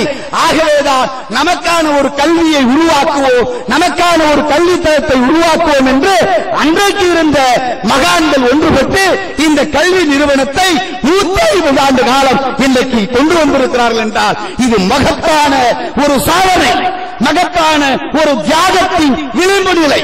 ஆகவே இப்படிப்பட்ட மக்களின் பணிகளுக்கு இந்த கல்லூரி, அரைவு கல்லூரி வளர்கிறது என்றால் மேலும் மேலும் பல ஆண்டுகள் பல இடங்களில் வளர்ந்து வரலாற்றை பதிவு செய்ய வேண்டும் என்று திருமாவி நல்லாசியுடன் வாழ்த்தி விடைபெறுகிறேன். நன்றி, வணக்கம்.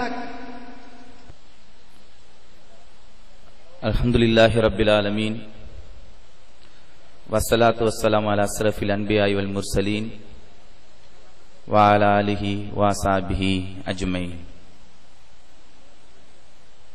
ஜாமியா மன்பவுல் அன்வாரின் 150வது ஆண்டு விழாவும் 69வது பட்டமளிப்பு விழாவின் தலைவர் அல்ஹாஜ் BM முகமது ஆதம் அவர்களே,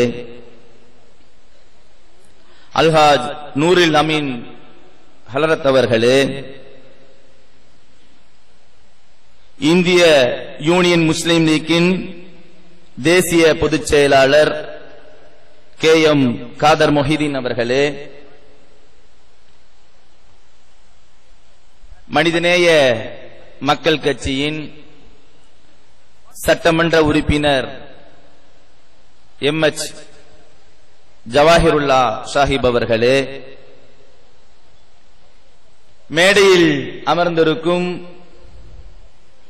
மூத்த உலமா பெருமக்களே, அரசியல் தலைவர்களே, எனக்கு முன்பு அமர்ந்திருக்கும் ஜமாத்தார்களே, பெரியோர்களே, முஹல்லாவாசிகளே, உங்கள் அனைவருக்கும் அஸ்ஸலாமு அலைக்கும் வரஹ்மத்துல்லாஹி வபரகாத்துஹு. 150 ஆண்டுகால தொன்மை வாய்ந்த மதரசாவாக இருந்தாலும் தமிழக முஸ்லிம்களின் மறுமலர்ச்சிக்கும் புத்துணர்ச்சிக்கும் ஒளியாக பிரகாசித்துக் கொண்டிருக்கின்றது என்பதை இந்த நிகழ்ச்சியின் வாயிலாக நம்மால் உணர முடிகின்றது. பிரியமானவர்களே, இன்றைய காலகட்டத்தில் சர்வதேச அளவும் தேசிய அளவும் இஸ்லாமிய மார்க்கம் விவாதங்களுக்கும் சவால்களுக்கும் உட்படுத்தப்பட்ட நிலையில் இன்று தமிழக பூமியிலே தாய் சபையாக, தந்தை சபையாக குடும்பங்கள் எல்லோரும் இணைந்து 150வது ஆண்டு விழாவை கொண்டாடுவதல்ல, நிலைநாட்டிக் கொண்டிருக்கும் இத்தருணம் என்பது வரலாற்று சிறப்பு வாய்ந்தது. வரலாற்று சிறப்பு வாய்ந்தது மட்டுமல்ல, தமிழகத்தின் புத்துணர்ச்சியை பிரகாசிக்கக்கூடிய உன்னத மதரசா என்பதை நமக்கு இந்த மாநாடு உணர்த்திக் கொண்டிருக்கின்றது. பிரியமானவர்களே, இந்த தருணத்திலே உலமாக்கள் என்று சொல்லக்கூடியவர்கள் இந்திய வரலாற்றிலே மிக சிறந்த இடத்தை பிடித்து சமூக மாற்றத்திற்கும் இந்த நாட்டினுடைய விடுதலைக்காக முன்னணியில் நின்று பாடுபட்டவர்கள். அந்த வரலாற்று தொகுப்புகளை பார்க்கக்கூடிய நேரத்திலே எண்ணிலடங்கா வரலாறுகளை நாம் பார்க்க முடியும். இருந்த பொழுதும் இத்தருணத்திலே உலமாக்கள் குழுமி இருக்கக்கூடிய இந்த சபையிலே இன்றைய இந்திய முஸ்லிம்களும் நாம் எதிர்கொள்ளக்கூடிய சவால்களும் என்ற அடிப்படையிலே ஒரு சில விஷயங்களை உங்கள் முன் பகிர்ந்து கொள்ள ஆசைப்படுகின்றேன், ஆதங்கப்படுகின்றேன். இந்தியா என்று சொல்லக்கூடிய உன்னத நாடு, பல மொழிகள் பேசக்கூடிய, பல மாநிலத்தார் வாழக்கூடிய, பல இனம், பல மதம் என வேற்றுமையில் ஒற்றுமை பாராட்டக்கூடிய ஒரு உன்னத நாடு. இந்தியாவினுடைய அரசியலமைப்பு சட்டம் ஈக்குவல் ரைட்ஸ் ஃபார் ஆல் என அதனுடைய முகவுரையை பறைசாற்றுகின்றது. இப்படிப்பட்ட ஒரு பூங்காவனத்திலே ஒரு குறிப்பிட்ட சமூகமான முஸ்லிம் சமூகம் இந்த நாட்டில் கல்வியிலே பின்தங்கிய நிலை, தொழிலிலே பின்தங்கிய நிலை, சமூக மேம்பாட்டிலே பின்தங்கிய நிலை, அரசியலிலே பின்தங்கிய நிலை, இன்னும் சொல்லக்கூடிய நேரத்திலே மலைவாழ் மக்களை விட பின்தங்கிய நிலையிலே முஸ்லிம் சமூகம் வாழ்ந்து கொண்டிருக்கின்றது. சுதந்திரம் பெற்று 66 ஆண்டுகள் எட்டிய நிலையில் முஸ்லிம் சமூகம் எந்த முன்னேற்றமும் இல்லாத நிலையிலே பின்தங்கிய நிலையிலே வாழ்ந்து கொண்டிருக்கின்றார்கள். ஏறத்தாழ 66 ஆண்டுகளாக 1953 காக்கா கலெல்கர் கமிஷன் முதல் மிஸ்ரா கமிஷன் வரை பல அறிக்கைகளும் கமிஷன்களும் போடப்பட்ட நிலையில் முஸ்லிம் சமூகம் எந்த முன்னேற்றமும் இல்லாத நிலையிலே மலைவாழ் மக்களை விட பின்தங்கிய நிலையிலே இருந்து கொண்டிருக்கின்றார்கள். இந்திய முஸ்லிம்களின் நிலையை பார்க்கக்கூடிய நேரத்தில் ரத்தன சுருக்கமாக நாம் சொல்லிவிடலாம், இந்திய நாட்டில் வாழக்கூடிய முஸ்லிம்களுக்கு பாதுகாப்பு இல்லை, செக்யூரிட்டி இல்லை, சம உரிமை இல்லை, அவர்களுக்கு அடையாளம் மறுக்கப்படுகின்றது. இப்படிப்பட்ட ஒரு நிலையிலே இந்திய முஸ்லிம்கள் வாழ்ந்து கொண்டிருக்கின்றார்கள். அவர்களுக்கு எந்த விதமான முன்னேற்றம் இல்லாத நிலையிலே முஸ்லிம் சமூகம் வாழ்ந்து கொண்டிருக்கின்றது. நாம் நிராசை அடைவதற்கு ஒன்றுமில்லை. நிராசை அடைவதற்காக இந்த விஷயத்தை குறிப்பிடவில்லை. போராட்ட குணங்களும் ரசூல் ஸல்லல்லாஹு அலைஹி வஸல்லம் அவர்கள் சமூக மாற்றத்தை எப்படி ஏற்படுத்தினார்கள், அல்லாஹ் ஜல்ல சுப்ஹானஹு வ தஆலா ஒவ்வொரு காலகட்டத்தையும் மாறி மாறி வரச் செய்வதோடு ஈமானை சோதிக்கக்கூடியவனாகவும் ஷஹீதுகளை தேர்ந்தெடுக்கக்கூடியவனாகவும் இருப்பான். ஒவ்வொரு காலகட்டம் மாறி மாறி வரக்கூடிய நேரத்திலே அந்த காலகட்டத்தில் முன்னணியில் நின்று சமூகத்துக்காக போராடக்கூடியவர்கள் யார், சமூகத்துக்காக சமூக மேம்பாட்டுக்காக பணிகளை செய்யக்கூடியவர்கள் யார் என இறைவன் தேர்ந்தெடுக்கக்கூடிய ஒரு நிலையை நாம் பார்க்க முடியும். ஆக இன்றைய இந்திய சூழ்நிலையிலே போராட்ட வரிசையில் முன்னணியில் நின்று போராடக்கூடியவர்களாக நாம் இருக்க கடமைப்பட்டு இருக்கின்றோம். இந்த நாட்டில் சம உரிமை இல்லை என்றால் அதனுடைய எதிர்ச்சொல் என்ன? அடிமைத்தனம். சம உரிமையுடைய எதிர்ச்சொல் என்ன? அடிமைத்தனம். அடிமைகளாக வாழக்கூடிய ஒரு அவல நிலையை பார்க்க முடிகிறது. கடந்த கால வரலாற்றிலே பார்க்கக்கூடிய நேரத்தில் உலமாக்களுடைய தியாகங்களும் அர்ப்பணிப்புகளும் நாம் பார்க்கக்கூடிய நேரத்தில் ஒரு வரலாற்று குறிப்பை நான் உங்கள் முன் வைக்கின்றேன். சென்னையில் பிறந்த அகமது ஷா மதராசி என்று சொல்லக்கூடிய ஒரு உலமா, மஜ்லிஸே உலமா என்று சொல்லக்கூடிய ஒரு இயக்கத்தை தோற்றுவித்தார். வெள்ளையனுக்கு எதிராக போரிடுவதற்காக ஒரு இயக்கத்தை தோற்றுவித்து வெள்ளையனுக்கு சிம்ம சொப்பனமாக திகழ்ந்தவர் கைது செய்யப்படுகிறார். ஃபைசாபாத் சிறைச்சாலையில் கைது செய்யப்பட்டு துன்புறுத்தப்பட்டு ஒரு கட்டத்துக்கு மேல் சிறையிலிருந்து தப்பி வெளியேறி 1857 மே 10 சிப்பாய் புரட்சிக்கு வித்திடக்கூடிய விதத்திலே பெரிய அளவிலே போராட்டத்தை முன்னின்று நடத்தியவர் யார் என்றால் உலமா பெருமக்கள். இப்படிப்பட்ட ஒரு சமூக போராட்டத்தில் முன்னணியில் நின்று போராடிய அவர் பல சூழ்ச்சியின் மூலமாக ஷஹீதாக்கப்படுகின்றார். அந்த தலையை வெள்ளையன் பார்த்து சொல்லுகின்றான், மகிழ்ச்சி அடைகின்றான். அவருடைய தலையை பார்த்து மகிழ்ச்சி அடைவதோடு பெரும் செல்வங்களை எல்லாம் அள்ளி வீசுகின்றான். அந்த அளவுக்கு உலமாக்கள் இந்த நாட்டினுடைய சுதந்திரத்திற்காக, இந்த சமூகத்தினுடைய மேம்பாட்டிற்காக சமூக போராட்ட களத்திலே முன்னணியில் நின்று போராட்டத்தை முன்னின்று நடத்திய வரலாற்றை நாம் பார்க்க முடிகிறது. ஆக இன்றைய காலகட்டத்திலே முஸ்லிம் சமூகம் எதிர்கொண்டிருக்கக்கூடிய பிரச்சனை இடஒதுக்கீடாக இருந்தாலும் சரி, வக்ஃபு மீட்பு போராட்டமாக இருந்தாலும் சரி, இன்று அப்பாவி முஸ்லிம்கள் கைது செய்யப்படக்கூடிய நிலைகளாக இருந்தாலும் சரி, சிறைகளை நிரப்பக்கூடிய விஷயங்களாக இருந்தாலும் சரி, உலமாக்கள் முன்னணியில் இன்று போராடக்கூடிய வரிசையிலே நாம் வர வேண்டும்.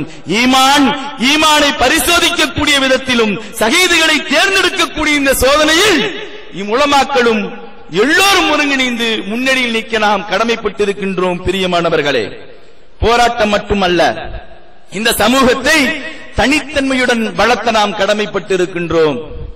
எங்களுக்கு இடஒதுக்கீடு கொடு, எங்களுக்கு இடஒதுக்கீடு கொடு என்று யாசகம் கேட்பது மட்டுமல்ல, இந்த சமூகத்தை தனித்தன்மையோடு சுயமாக வளர்த்தெடுப்பது என்ன வழி என்று நாம் முயற்சிக்க வேண்டும். என்ன வழி? சமூக மேம்பாடுகளை உலமாக்கள், ஜமாத்தார்கள் எல்லோரும் ஒருங்கிணைந்து நாம் மேற்கொள்ள வேண்டும். ரசூல் ஸல்லல்லாஹு அலைஹி வஸல்லம் அவர்களிடத்தில் வந்து பொருளாதாரம் கேட்கக்கூடிய நேரத்திலே ரசூல் ஸல்லல்லாஹு அலைஹி வஸல்லம் அவர்கள், உன்னிடத்தில் என்ன வைத்திருக்கின்றாய்? ஆடை வைத்திருக்கின்றேன் யா ரசூலுல்லாஹ். அதை எடுத்து வாரும். ஏலம் விடுகிறார்கள். ஒரு குறிப்பிட்ட பொருளாதாரத்தை தன்னுடைய தேவைகளை பூர்த்தி செய்ய கொடுக்கின்றார்கள். குறிப்பிட்ட பொருளாதாரத்தை கோடாரி வாங்கி வெட்டி விறகு வெட்டி நீ சம்பாரி என தனித்தன்மையுடன் வளர்த்தெடுக்கக்கூடிய ரசூல் ஸல்லல்லாஹு அலைஹி வஸல்லம் அவர்களின் வழிமுறைகளை நாம் பார்க்க முடிகிறது. இப்படிப்பட்ட ஒரு வழிமுறையிலே சுயமாக நாம் சமூகத்தை முன்னேற்றி எடுக்க வேண்டும். சுயமாக சமூகத்தை முன்னேற்றி எடுக்க வேண்டும். மைக்ரோ பிளான் என்றால் சின்ன சின்ன திட்டங்களை தீட்டி அவர்களுக்கு தேவையான கல்வி உதவி, டியூஷன் சென்டர், இனியும் இருக்கக்கூடிய சுய வேலைவாய்ப்பு திட்டம் போன்ற திட்டங்களில் எல்லாம் முஹல்லாக்கள் வாரியாக மௌலானாக்கள் முன்னின்று, உலமாக்கள் முன்னின்று நடத்தி சிறுக சிறுக இந்த சமூகத்தை முன்னேற்ற நாம் கடமைப்பட்டிருக்கின்றோம். பிரியமானவர்களே, ஆக போராட்டத்தில் மட்டும் முன்னணி அல்ல, இந்த சமூகத்தினுடைய மேம்பாட்டுக்காக, சமூகத்தினுடைய பணிகளுக்காக முன்னணியில் நின்று பாடுபட நாம் கடமைப்பட்டிருக்கின்றோம். இரண்டாவதாக நான் ஒரு விஷயத்தை குறிப்பிடுகின்றேன். இன்று இந்தியாவிலே மிகப்பெரிய அளவிலான சர்ச்சைக்குரிய விஷயம் என்னவென்றால், பெண்கள் கலாச்சார சீரழிவின் காரணத்தினால் பாலியல் வன்கொடுமை, ஆபாசம் போன்ற கொடுமைகளை கட்டுப்படுத்த முடியாமல் பல விவாதங்களுக்கும் சர்ச்சைக்குள்ளாக்கி இருக்கக்கூடிய ஒரு சூழ்நிலையை பார்க்க முடிகின்றது. நம் சமூகத்திலே பெரும்பான்மையான நபர்களை நாம் சந்திக்கக்கூடிய நேரத்தில் பணம் படைத்தவர்களில் இருந்து படித்தவர்கள் வரை எல்லோருமே செல்வந்தர்கள் எல்லாம் கவலைப்படக்கூடிய விஷயம் என்னவென்றால், பெண்களுடைய கலாச்சார சீரழிவு, ஆண்களுடைய கலாச்சார சீரழிவு, இன்ற நவீனத்தினுடைய மொபைல், இன்டர்நெட் போன்ற விஷயங்களின் காரணத்தினாலே பல்வேறு தவறுகளுக்கு காரணமாக இருக்கின்றது. இந்த அடிப்படையில் உலகம் எவ்வளவு வேகமாக சென்று கொண்டிருக்கின்றதோ அதே போன்று தவறுகளையும் வேகமாக செய்யக்கூடிய ஒரு சூழ்நிலையை இன்று சமூகத்தில் பார்க்க முடிகிறதாக. உலமா பெருமக்களாகிய நாம், உலமா பெருமக்களாகிய நீங்கள் எல்லோரும் ஒருங்கிணைந்து பாடத்திட்டங்களில் இன்றைய காலகட்டத்திற்கு ஏற்ப இந்த கலாச்சார சீரழிவை களையெடுக்கக்கூடிய விதத்திலே மதரசா பாடத்திட்டங்களை சீரமைத்து கவுன்சிலிங் சென்டரை நாம் ஏற்படுத்த வேண்டும். அவர்களுக்கு ஆலோசனை வழங்க வேண்டும். ஆலோசனை வழங்கி அவர்களுடைய ஆட்டிடியூட் சேஞ்ச், இந்த காலகட்டத்திற்கு ஏற்ப பல மாற்றங்களை ஏற்படுத்த நாம் கடமைப்பட்டிருக்கின்றோம். ஆக இரண்டாவதாக, கலாச்சார சீரழிவிலே இந்த சமூகம் சீரழிந்து கொண்டிருக்கக்கூடிய இந்த நிலையை மனதில் வைத்து உலமா பெருமக்கள், ஜமாத்தார்கள் எல்லோருமே இணைந்து மதரசா பாடத்திட்டங்கள், அதே போன்று ஆலோசனை மையத்தை நாம் ஏற்படுத்த வேண்டும். மூன்றாவதாக, நம்முடைய அடையாளத்தை மறுக்கக்கூடிய விதத்திலே இந்தியா முழுவதும் அப்பாவி முஸ்லிம்கள் சிறையில் அடைக்கப்படக்கூடிய ஒரு அவல நிலையை பார்க்க முடிகிறது. பெரும்பான்மையான முஸ்லிம்கள் சிறையிலே இருந்து கொண்டிருக்கின்றார்கள். எந்த அளவுக்கு என்றால், முஸ்லிம்களுக்கு இடஒதுக்கீடு இருக்கின்றதோ இல்லையோ, ஆனால் சிறையிலே பெரும்பான்மையான முஸ்லிம்கள் இடஒதுக்கீடு கொடுக்கப்பட்டிருக்கின்றது. தமிழகத்திலே 5.6% ஜனத்தொகை இருக்கின்றது என்றால், முஸ்லிம்கள் இருக்கின்றார்கள் என்றால் 9.6% அவர்கள் சிறையில் இருக்கின்றார்கள். ஆசாமிலே 30.1% முஸ்லிம்களுடைய ஜனத்தொகை இருக்கின்றது என்றால் 30% சிறையில் இருக்கின்றார்கள். இப்படி ஒவ்வொரு சிறையிலும் பெரும்பான்மையான முஸ்லிம்கள் ஜனத்தொகைக்கு மேற்பட்ட அடிப்படையில் அவர்கள் சிறையில் இருக்கக்கூடிய ஒரு அவல நிலையை பார்க்க முடிகிறது. மகாராஷ்டிராவிலே Tata institute of social science என்று சொல்லக்கூடிய ஒரு நிறுவனம், தனியார் நிறுவனம், சிறையில் இருக்கக்கூடிய மக்களை பற்றி கணக்கெடுக்கக்கூடிய நேரத்திலே ஏறத்தாழ 95% முஸ்லிம்கள் அப்பாவிகள், படித்தவர்கள், பணம் படைத்தவர்கள், செல்வந்தர்கள், இப்படி எல்லோருமே சிறையில் இருக்கக்கூடிய ஒரு நிலையை பார்க்க முடிகிறது. 29 வயதுடைய முதுசா என்று சொல்லக்கூடிய ஒருவன் குறிப்பிடுகிறான். இந்த நாட்டிலே பார்க்க முடிகிறது. இன்று ஒவ்வொரு சட்டத்தையும் பாருங்கள். இப்பொழுது UAPA என்று சொல்லக்கூடிய அன்லாஃபுல் ஆக்டிவிட்டிஸ் பிரிவென்ஷன் ஆக்ட் என்று சொல்லக்கூடிய ஒரு சட்டத்தை, கருப்பு சட்டத்தை கொண்டு வந்திருக்கின்றார்கள். யாருக்காவது தெரியுமா அந்த சட்டத்தை எதுக்கு கொண்டு வந்தார்கள்? இப்படி கொண்டு வந்த சட்டம் 1990 தடா என்று சட்டத்தை கொண்டு வந்தார்கள். சீக்கியர்களுக்கு எதிராக கொண்டு வந்த அந்த ஜாமியாவினுடைய பட்டமளிப்பு விழாவிலே சிறப்பு பட்டம் அளிக்கப்பட்ட ஜியாவுதீன் அஹ்மத் என்ற இயற்பெயரை உடைய நம்முடைய அமானி ஹஸ்ரத்தினுடைய பங்களிப்பு மிகப்பெரிய ஒரு பங்களிப்பு என்பது அனைவருக்கும் நன்றாக தெரிந்த ஒன்று. இங்கே அமானி ஹஸ்ரத் அவர்களை நினைவு கூறக்கூடிய நேரத்தில் சில செய்திகளை மட்டும் நான் சொல்ல விரும்புகின்றேன். ஏனென்றால் அமானி ஹஸ்ரத் அவர்கள் லால்பேட்டை மதரசாவினுடைய முதல்வராக இருந்தார்கள், சிறப்பாக செயல்பட்டார்கள் என்பது நம் அனைவருக்கும் தெரியும். அதேபோல எனக்கு முன்னர் உரையாற்றிய மரியாதைக்குரிய பேராசிரியர் KM காதர் மொய்தீன் சாப் அவர்கள் குறிப்பிட்டது போல தமிழுக்கும் அரபிக்கும் மட்டுமல்ல, தமிழுக்கும் அரபிக்கும் உருதுக்கும் பார்சிக்கும் உள்ள தொடர்புகளை ஆய்வு செய்து ஒரு சிறந்த ஒப்பிலக்கணத்தை உருவாக்கியவர்கள் நம்முடைய அமானி ஹஸ்ரத் அவர்கள் என்பதை நாம் மறந்துவிட முடியாது. அது மட்டுமல்ல, அவர்கள் மதரசாவினுடைய முதல்வராக மட்டும் விளங்காமல் ஒரு சிறந்த கவிஞராகவும் திகழ்ந்தார்கள் என்பது வரலாற்று உண்மையாக இருக்கின்றது. சிறந்த கவிஞர் என்றால் எப்படிப்பட்ட ஒரு நிலை என்பதை நான் இங்கே தெரிவிக்க விரும்புகின்றேன். இன்றைக்கு அகில இந்திய அளவிலே நம்முடைய தமிழக உலமாக்களினுடைய பங்களிப்பு, நான் ஒரு விமர்சனமாக சொல்லவில்லை, ஒரு கவலையிலே சொல்கின்றேன். அகில இந்திய அளவிலே நம்முடைய தமிழக உலமாக்களினுடைய பங்களிப்பு தமிழக அளவிலே சிறப்பாக இருந்தாலும் அகில இந்திய அளவிலே சிறப்பாக இருக்கின்றது என்று சொல்ல முடியாது. கண்ணியத்துக்குரிய முஃப்தி அஷ்ரஃப் அலி அவர்கள் தமிழ்நாட்டை சார்ந்தவர்களாக இருந்தாலும் கூட அகில இந்திய அளவிலே அவர்களை பற்றி பேசும்போது கர்நாடகத்தினுடைய அமீரே ஷரியத் என்று தான் சொல்கிறார்கள். ஆனால் அவர்கள் நம்முடைய தமிழ்நாட்டை சார்ந்தவர்கள் தான். அப்படிப்பட்ட ஒரு நிலையிலே இல்லை. ஆனால் அமானி ஹஸ்ரத் அவர்களுடைய நிலை எப்படி இருந்தது என்றால், அவருடைய அந்த கவித்துவ புலமையின் காரணமாக ஒரு காலகட்டத்தில் லக்னோவை சேர்ந்த கவிஞர்களுக்கும் டெல்லியை சேர்ந்த கவிஞர்களுக்கும் இடையிலே ஒரு மிகப்பெரிய சர்ச்சை ஏற்படுகின்றது. இந்த சர்ச்சை 2 ஆண்டுகளாக இலக்கிய புத்தகங்களிலே மிகப்பெரிய அளவிலே அவர்களுக்கு மத்தியிலே மோதலை ஏற்படுத்துகின்றது. அந்த நேரத்திலே 4 ஆண்டுகள், ஓராண்டல்ல 4 ஆண்டுகள் இந்த டெல்லி கவிஞர்களுக்கும் அதேபோல அன்று லட்சுமணபூரி என்று அழைக்கப்பட்ட லக்னோ கவிஞர்களுக்கும் இடையிலான அந்த வாதங்களை எல்லாம் வைத்து அவர்களுக்கு மத்தியிலே ஒரு நல்லிணக்கத்தை ஏற்படுத்துவதற்காக 4 ஆண்டுகள் அவர்களுடைய கருத்துக்களை எல்லாம் ஆய்வு செய்து அகில இந்திய அளவிலே முத்திரை பதித்தவர்கள் தான் நம்முடைய லால்பேட்டை ஜாமியா மன்பாவல் அன்வார் அவர்களுடைய அமானி ஹஸ்ரத் என்பதை நாம் இந்த நேரத்தில் நினைவுபடுத்த கடமைப்பட்டு இருக்கின்றோம். அதேபோல மிக உருக்கமான மட்டுமல்ல, நம்முடைய உள்ளங்களை கவரக்கூடிய ஒரு சம்பவமும் நடைபெறுகின்றது. ஏனென்றால் ஆலிம்கள் மார்க்கத்தினுடைய விற்பனர்களாக இருக்கின்றார்கள். மார்க்கத்தை நம்முடைய சமுதாய மக்களுக்கு எடுத்துரைக்கக்கூடிய அதே நேரத்தில் நம்மை சுற்றி வாழக்கூடிய பிற சமய மக்களுக்கு, அவர்கள் பல்வேறு மொழிகளை பேசக்கூடியவர்களாக இருந்தாலும் பல்வேறு சமய சிந்தனை உடையவர்களாக இருந்தாலும் அல்லாஹ்வினால் அங்கீகரிக்கப்பட்ட இந்த மார்க்கத்தை அத்துணை பேருக்கும் எடுத்துரைப்பது நம்முடைய கடமை என்பதை நாமெல்லாம் நன்கு அறிந்திருக்கின்றோம்.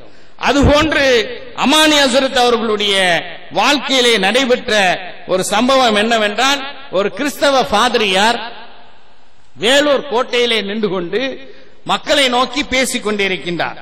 நண்பர்களே, நீங்கள் இயேசுநாதரை பின்பற்றுங்கள், அவர் உங்களை நோக்கி பாவிகளே என்னிடம் ஓடி வாருங்கள், நான் என் பிதாவிடம் இறங்கி உங்களுக்கு பாவ மன்னிப்பு பெற்றுத் தருவேன் என்று கூறுகிறார். ஆனால் முகம்மதோ தம் மகள் பாத்திமாவை நோக்கி நீயேதான் உன்னை நரகத்திலிருந்து காத்துக்கொள்ள வேண்டும், நீ நபியுடைய மகள் என்பதற்காக நீ செய்யும் பாவங்களுக்கு உனக்கு நரகிலிருந்து விதிவிலக்கு கிடைக்காது என்று கூறுகிறார்.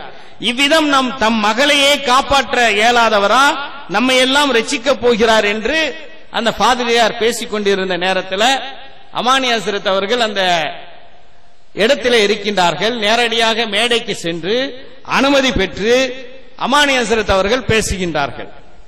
இது ஏன் நான் சொல்கின்றேன் என்றால், இளம் உலமாக்கள் ஒரு காலகட்டத்திலே தமிழ்நாட்டிலே கிறிஸ்தவர்களுடனும் காதியானிகளுடனும் மிகப்பெரிய அளவிலே விவாதம் செய்த உலமாக்கள் தமிழகத்தில் இருந்தார்கள். எடுத்துக்காட்டாக சொல்ல வேண்டும் என்றால், நம்முடைய நெல்லை மாவட்டத்தைச் சேர்ந்த மௌலானா அபுல் ஹசன் சாதுலி அவர்கள் மிக சிறப்பாக ஒரு பக்கம் காதியானிகளிடம் இன்னொரு பக்கம் கிறிஸ்தவர்களிடம் பல விவாதங்களை மிக சிறப்பாக செய்திருக்கின்றார்கள். அமானி ஹஸ்ரத் அவர்களை நினைவு கூறக்கூடிய இந்த நேரத்தில், இந்த மதரசாவினுடைய 150வது ஆண்டை அனுஷ்டிக்கக்கூடிய நேரத்தில் அமானி ஹஸ்ரத் அவர்கள் பல்வேறு துறைகளிலே எப்படி சிறந்து விளங்கினார்களோ அப்படிப்பட்ட மௌலவிகள் நிச்சயமாக நம்முடைய சமூகத்திற்கு தேவைப்படுகிறது. இந்த பாதிரியார் சொன்னதற்கு பதில் சொல்கின்றார்கள் அமானி ஹஸ்ரத் அவர்கள். நண்பர்களே, ஒரு ஊரில் 2 மருத்துவர்கள் உள்ளனர் என்று வைத்துக் கொள்ளுங்கள். ஒருவர் தன் மகனை நோக்கி நீ மது அருந்தாதே, விபச்சாரம் செய்யாதே, செய்யின் நீ நீங்கா பிணிகளுக்கு ஆளாவாய், அவ்விதம் நீ ஆயின் நீ என் மகன் என்பதற்காக உன்னை பிணிகளிலிருந்து என்னால் காப்பாற்ற இயலாது என்று ஒரு மருத்துவர் சொல்கின்றார். மற்றொருவர் தன் மகனை நோக்கி நான் திறமையான மருத்துவன் தான் என்பதை நீ அறிவாய், ஆதலினால் நன்றாக குடி, விபச்சாரம் செய், அவற்றால் உனக்கு நோய் ஏற்படின் நான் குணப்படுத்தி விடுகிறேன் என்று கூறுகிறார் என்று வைத்துக் கொள்ளுங்கள். இவர்களில் எவரை நீங்கள் சிறந்த மருத்துவர் என்று கூறுவீர்கள் என்று கூடியிருந்த மக்களை பார்த்து அமானி ஹஸ்ரத் அவர்கள் கேட்க, கூடியிருந்த மக்கள் முதலாவது மருத்துவரை தான் சிறந்த மருத்துவர் என்று சொல்வோம் என்று பதில் சொல்கிறார்கள். இப்படி மக்களிடமிருந்து பதில் வந்த பிறகு அமானி ஹஸ்ரத் அவர்கள் சொல்கிறார்கள், அந்த முதலாமவர் போன்றவர்கள் தான் முஹம்மது நபி ஸல்லல்லாஹு அலைஹி வஸல்லம் அவர்கள். மக்களை தீய வழியில் இருந்து காப்பாற்றுவதற்காக அவர்களும் தன் மகளை நோக்கி அருள் எச்சரிக்கை செய்தனர். எவ்வாறு தன் மகள் தன் அருள் எச்சரிக்கையை புறக்கணித்து தீநெறி சென்று நோய் உற்றால் அந்த அருள் காரணமாக மருத்துவர் தன் மகன் மீது இறங்கி அவனுக்கு மருத்துவம் செய்து அவனை நோய் போக்குவாரோ, அதே போன்றுதான் முஹம்மது நபி ஸல்லல்லாஹு அலைஹி வஸல்லம் அவர்களும் நாம் பாவம் செய்து நரக செல்லினும் நமக்காக இறைவனிடம் பிரார்த்தித்து நமக்கு மீட்சி பெற்று தருவார். எனவே நாம் அவர்களை பின்பற்றுவதே இம்மைக்கும் மறுமைக்கும் நன்மையானதாகும். இவ்வுலகில் நம்மை பாவம் செய்யாது தடுப்பதோடு ஒருவேளை நாம் இங்கு பாவம் செய்து அதன் காரணமாக மறுமையில் நரகில் வீழ்ந்துவிடின் நமக்கு மீட்சி பெறக்கூடியவர்களாக நபிகள் நாயகம் ஸல்லல்லாஹு அலைஹி வஸல்லம் அவர்கள் இருக்கின்றார்கள் என்று பேசிய பிறகு அந்த அவையே மௌனமாக இருக்கின்றது. பிறகு அந்த பாதிரியார் அமானி ஹஸ்ரத் அவர்களை நேரில் சந்தித்து பல விளக்கங்களை கேட்டு அதற்கு பிறகு லா இலாஹ இல்லல்லாஹ் என்று கலிமாவை ஓதி இஸ்லாத்தை தழுவினார்கள் என்பது வரலாறாக இருக்கின்றது. அருமை கண்ணியத்திற்குரிய பெரியோர்களே, சகோதரர்களே, சகோதரிகளே, ஆக இந்த மார்க்கத்தை எடுத்து வைப்பதற்காக எப்படியெல்லாம் அவர்கள் பாடுபட்டார்கள் என்பது மிக தெளிவாக நமக்கு தெரிந்த ஒரு விஷயமாக இருக்கின்றது. அதே போன்று இந்த லால்பேட்டை மதரசாவில் ஏனென்றால் இவ்வளவு பெரிய 150 ஆண்டு காலம் செயல்படக்கூடிய இந்த கல்லூரி, வரலாற்று சிறப்பு மிகுந்த இந்த கல்லூரி ஏறத்தாழ 2200 மாணவர்கள் பட்டம் பெற்று சென்றிருக்கின்றார்கள். பட்டம் பெறாமல் வெளியே சென்று பட்டத்தை பெற்றவர்களும் இருப்பார்கள். அப்படி பார்த்தால் அந்த எண்ணிக்கை பல ஆயிரம் நின்று கொண்டிருக்கின்றது. ஆனால் இந்த மதரசாவிலே சமையல் கூடமே இல்லை என்ற ஒரு வரலாற்று சிறப்பு. அந்த சமையல் கூடமே ஏன் இல்லை என்பதை பார்க்கும்போதுதான் மிக சிறப்பான ஒரு படிப்பினையை நாம் அனைவரும் பெற்றுக்கொள்வதற்கு கடமைப்பட்டிருக்கின்றோம். பெருமானா ஸல்லல்லாஹு அலைஹி வஸல்லம் அவர்கள் ஒரு முறை சொன்னார்கள், யார் ஒருவர் அல்லாஹ்வின் மீது நம்பிக்கை கொண்டு இறுதி நாளின் மீது நம்பிக்கை கொண்டிருக்கிறாரோ அவர் தன்னுடைய விருந்தாளிகளை நல்ல முறையிலே உபசரிக்கட்டும் என்று பெருமானா ஸல்லல்லாஹு அலைஹி வஸல்லம் அவர்கள் சொன்னார்கள். இன்னொரு முறை நாயகம் ஸல்லல்லாஹு அலைஹி வஸல்லம் அவர்கள் சொன்னார்கள், யார் ஒருவர் அல்லாஹ்வின் மீது நம்பிக்கை கொண்டிருக்கின்றாரோ அந்த அல்லாஹ் மிக தாராளமானவன், அவன் தன்னுடைய படைப்பினங்கள் அனைத்திற்கும் எல்லா வகையான வசதிகளையும் செய்கின்றான், கூலியும் கொடுக்கின்றான் என்று யார் அல்லாஹ்வை மீது நம்பிக்கை கொண்டிருக்கின்றார்களோ அவர்கள் தங்களுடைய விருந்தினர்கள் மீது தாராளத்தன்மையுடன் இருந்து விருந்தினர்களை சிறப்பான முறையிலே உபசரிப்பார்கள் என்று அன்னலம் பெருமானா ஸல்லல்லாஹு அலைஹி வஸல்லம் அவர்கள் குறிப்பிட்டார்கள். லால்பேட்டையினுடைய வரலாறு தமிழக முஸ்லிம்களுடைய வரலாற்றிலே பல வகையிலே தனி முத்திரை பதிக்கின்றது என்றால் அதிலே நான் முதன்மையாக கருதுவது தமிழகத்தினுடைய பல்வேறு பகுதிகளில் இருந்து இந்த மதரசாவுக்காக தீன் கல்வியை அறிவதற்காக மார்க்க கல்வியை பயில்வதற்காக வரக்கூடிய அந்த மாணவர்களை இந்த ஊரிலே உள்ள ஒவ்வொருவரும் தங்களுடைய குடும்ப உறுப்பினர்களாக கருதி ஏராளமான உருக்கமான சம்பவங்களை எல்லாம் இந்த நூற்றாண்டு மலரிலே பார்க்க முடியும். அதிலே ஒரு சம்பவம் என்னவென்றால், ஒரு முறை ஒரு மாணவருக்கு மதரசாவிலே தண்டனை கொடுக்கின்றார்கள்.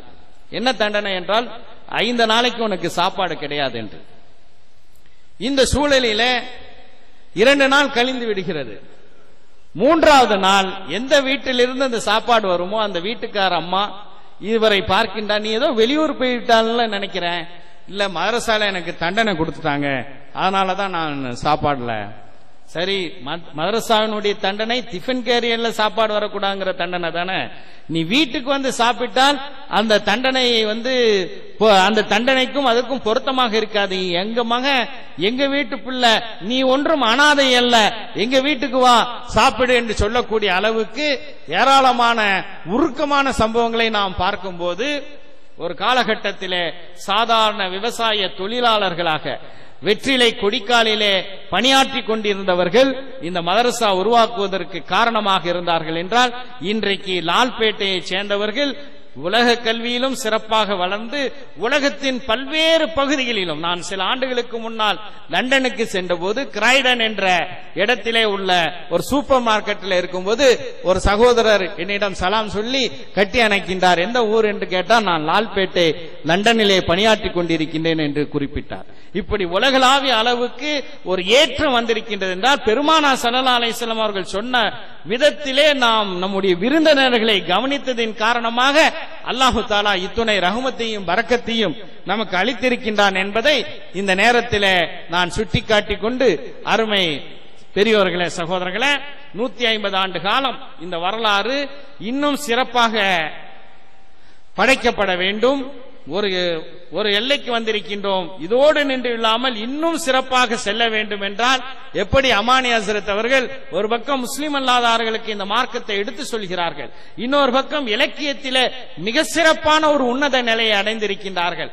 அப்படிப்பட்ட வளமுள்ள சிறப்பான உலமாக்களை மென்மேலும் இந்த ஜாமியா மன்பவல் அன்வர் உருவாக்குவதற்கு எல்லாம் வல்ல ரப்புல் ஆலமீன் கிருபை செய்வானாக என்று சொல்லி இந்த நல்ல வாய்ப்பை தந்த அனைவர்களுக்கும் என்னுடைய நெஞ்சார்ந்த நன்றியை தெரிவித்து விடைபெறுகின்றேன். வாஹிர் தாவானா அல்ஹம்துலில்லாஹி ரப்பில் ஆலமீன்.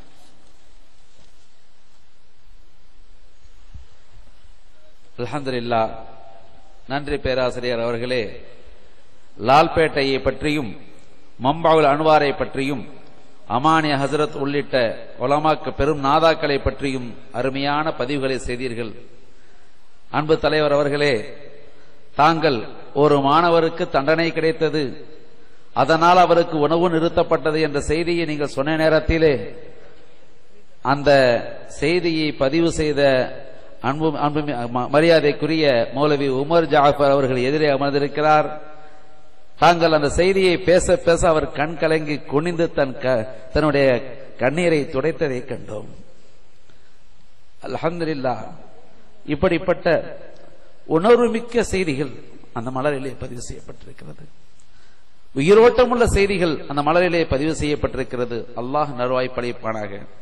கண்ணியமானவர்களே, வெளியூரில் இருந்து வந்திருக்கக்கூடிய எல்லா மக்களுக்கும் தேவையான உணவு இங்கே வழங்கப்பட தயாராக இருக்கிறது. அவர்கள் தங்குவதற்காக லால்பேட்டையில் உள்ள எல்லா பள்ளிவாசல்களும் திறந்து வைக்கப்பட்டு எல்லா பள்ளிவாசலும் பயன்பாட்டிற்கு விடப்பட்டுள்ளது. மேலும் ஜாமியா மம்பவுல் அன்வார், அதையொட்டிய தாருத் தப்சீர் எல்லாமும் திறந்து வைக்கப்பட்டிருக்கிறது. பயன்படுத்திக் கொள்ளுங்கள். இந்த நிகழ்விற்கு பிறகு இதே குத்பா பள்ளியிலே இஷா தொழுகையும் இருக்கிறது. எல்லோரும் தொழுகைக்கு வாருங்கள். வெளியூரில் வந்த பெண்கள் இமாம் கசாலி பள்ளியுடைய எல்கேஜி பிரிவிலே தங்குவதற்கான முழுமையான ஏற்பாடு செய்யப்பட்டுள்ளது. இப்படி எல்லாவற்றையும் பயன்படுத்தி பொதுமக்கள் பயன்பெற வேண்டுகிறோம். இன்ஷா அல்லாஹ் ரஹ்மானியா பில்டிங், இந்த கிழக்கு பகுதியில் உள்ள ரஹ்மானியா பில்டிங்கிலே இன்ஷா அல்லாஹ் பெண்கள் தங்கிக் கொள்ளலாம். வாய்ப்பை பயன்படுத்திக் கொள்ளுங்கள். அடுத்ததாக இன்ஷா அல்லாஹ் நாளை நாம் ஆவலோடு எதிர்பார்க்கின்ற பட்டமளிப்பு நிகழ்வு காலை முதல் மதியம் வரை நடைபெற உள்ளது. எல்லோரும் வாருங்கள், கலந்து கொள்ளுங்கள் என்று அன்போடு அழைக்கின்றோம். இறுதியாக இந்த ஜாமியா மம்பவுல் அன்வாரின் நிர்வாக செயலாளர் எங்கள் அன்பிற்குரிய பெரியவர் மரியாதைக்குரிய அல்ஹாஜ் PA முகமது யஹயா சாஹிப் அவர்கள் நன்றி உரையை நிகழ்த்தி இந்த நிகழ்வை நிறைவு செய்து வைப்பார்கள்.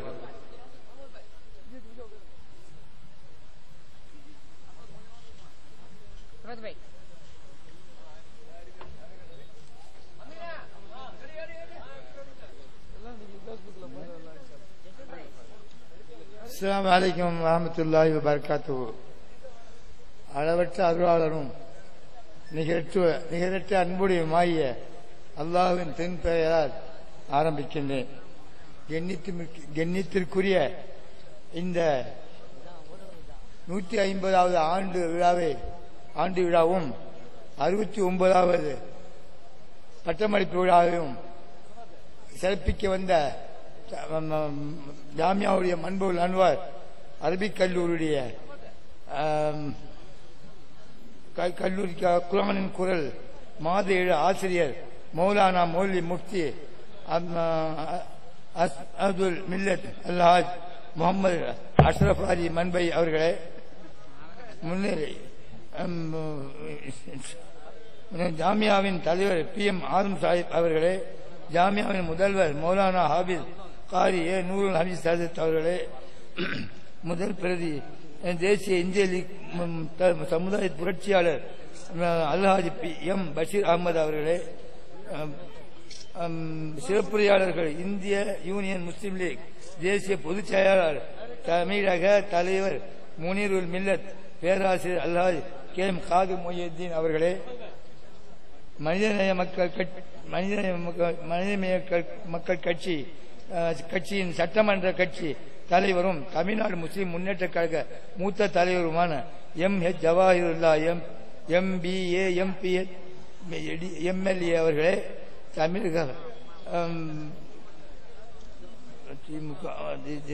Popular front of India Tamil Nadu மாநில தலைவர் ஜனாப் AS இஸ்மாயில் சாஹிப் அவர்களே மற்றும் ஆன்மீக தலைவர்கள் அவர்களே, எல்லா கட்சிகளும் சேர்ந்த பெரியோர்களே, தலைவர்களே, மாணவ இளைஞர்களே, முதியோர்களே, எல்லோருக்கும் மனமான நன்றியை தெரிவித்துக் கொண்டு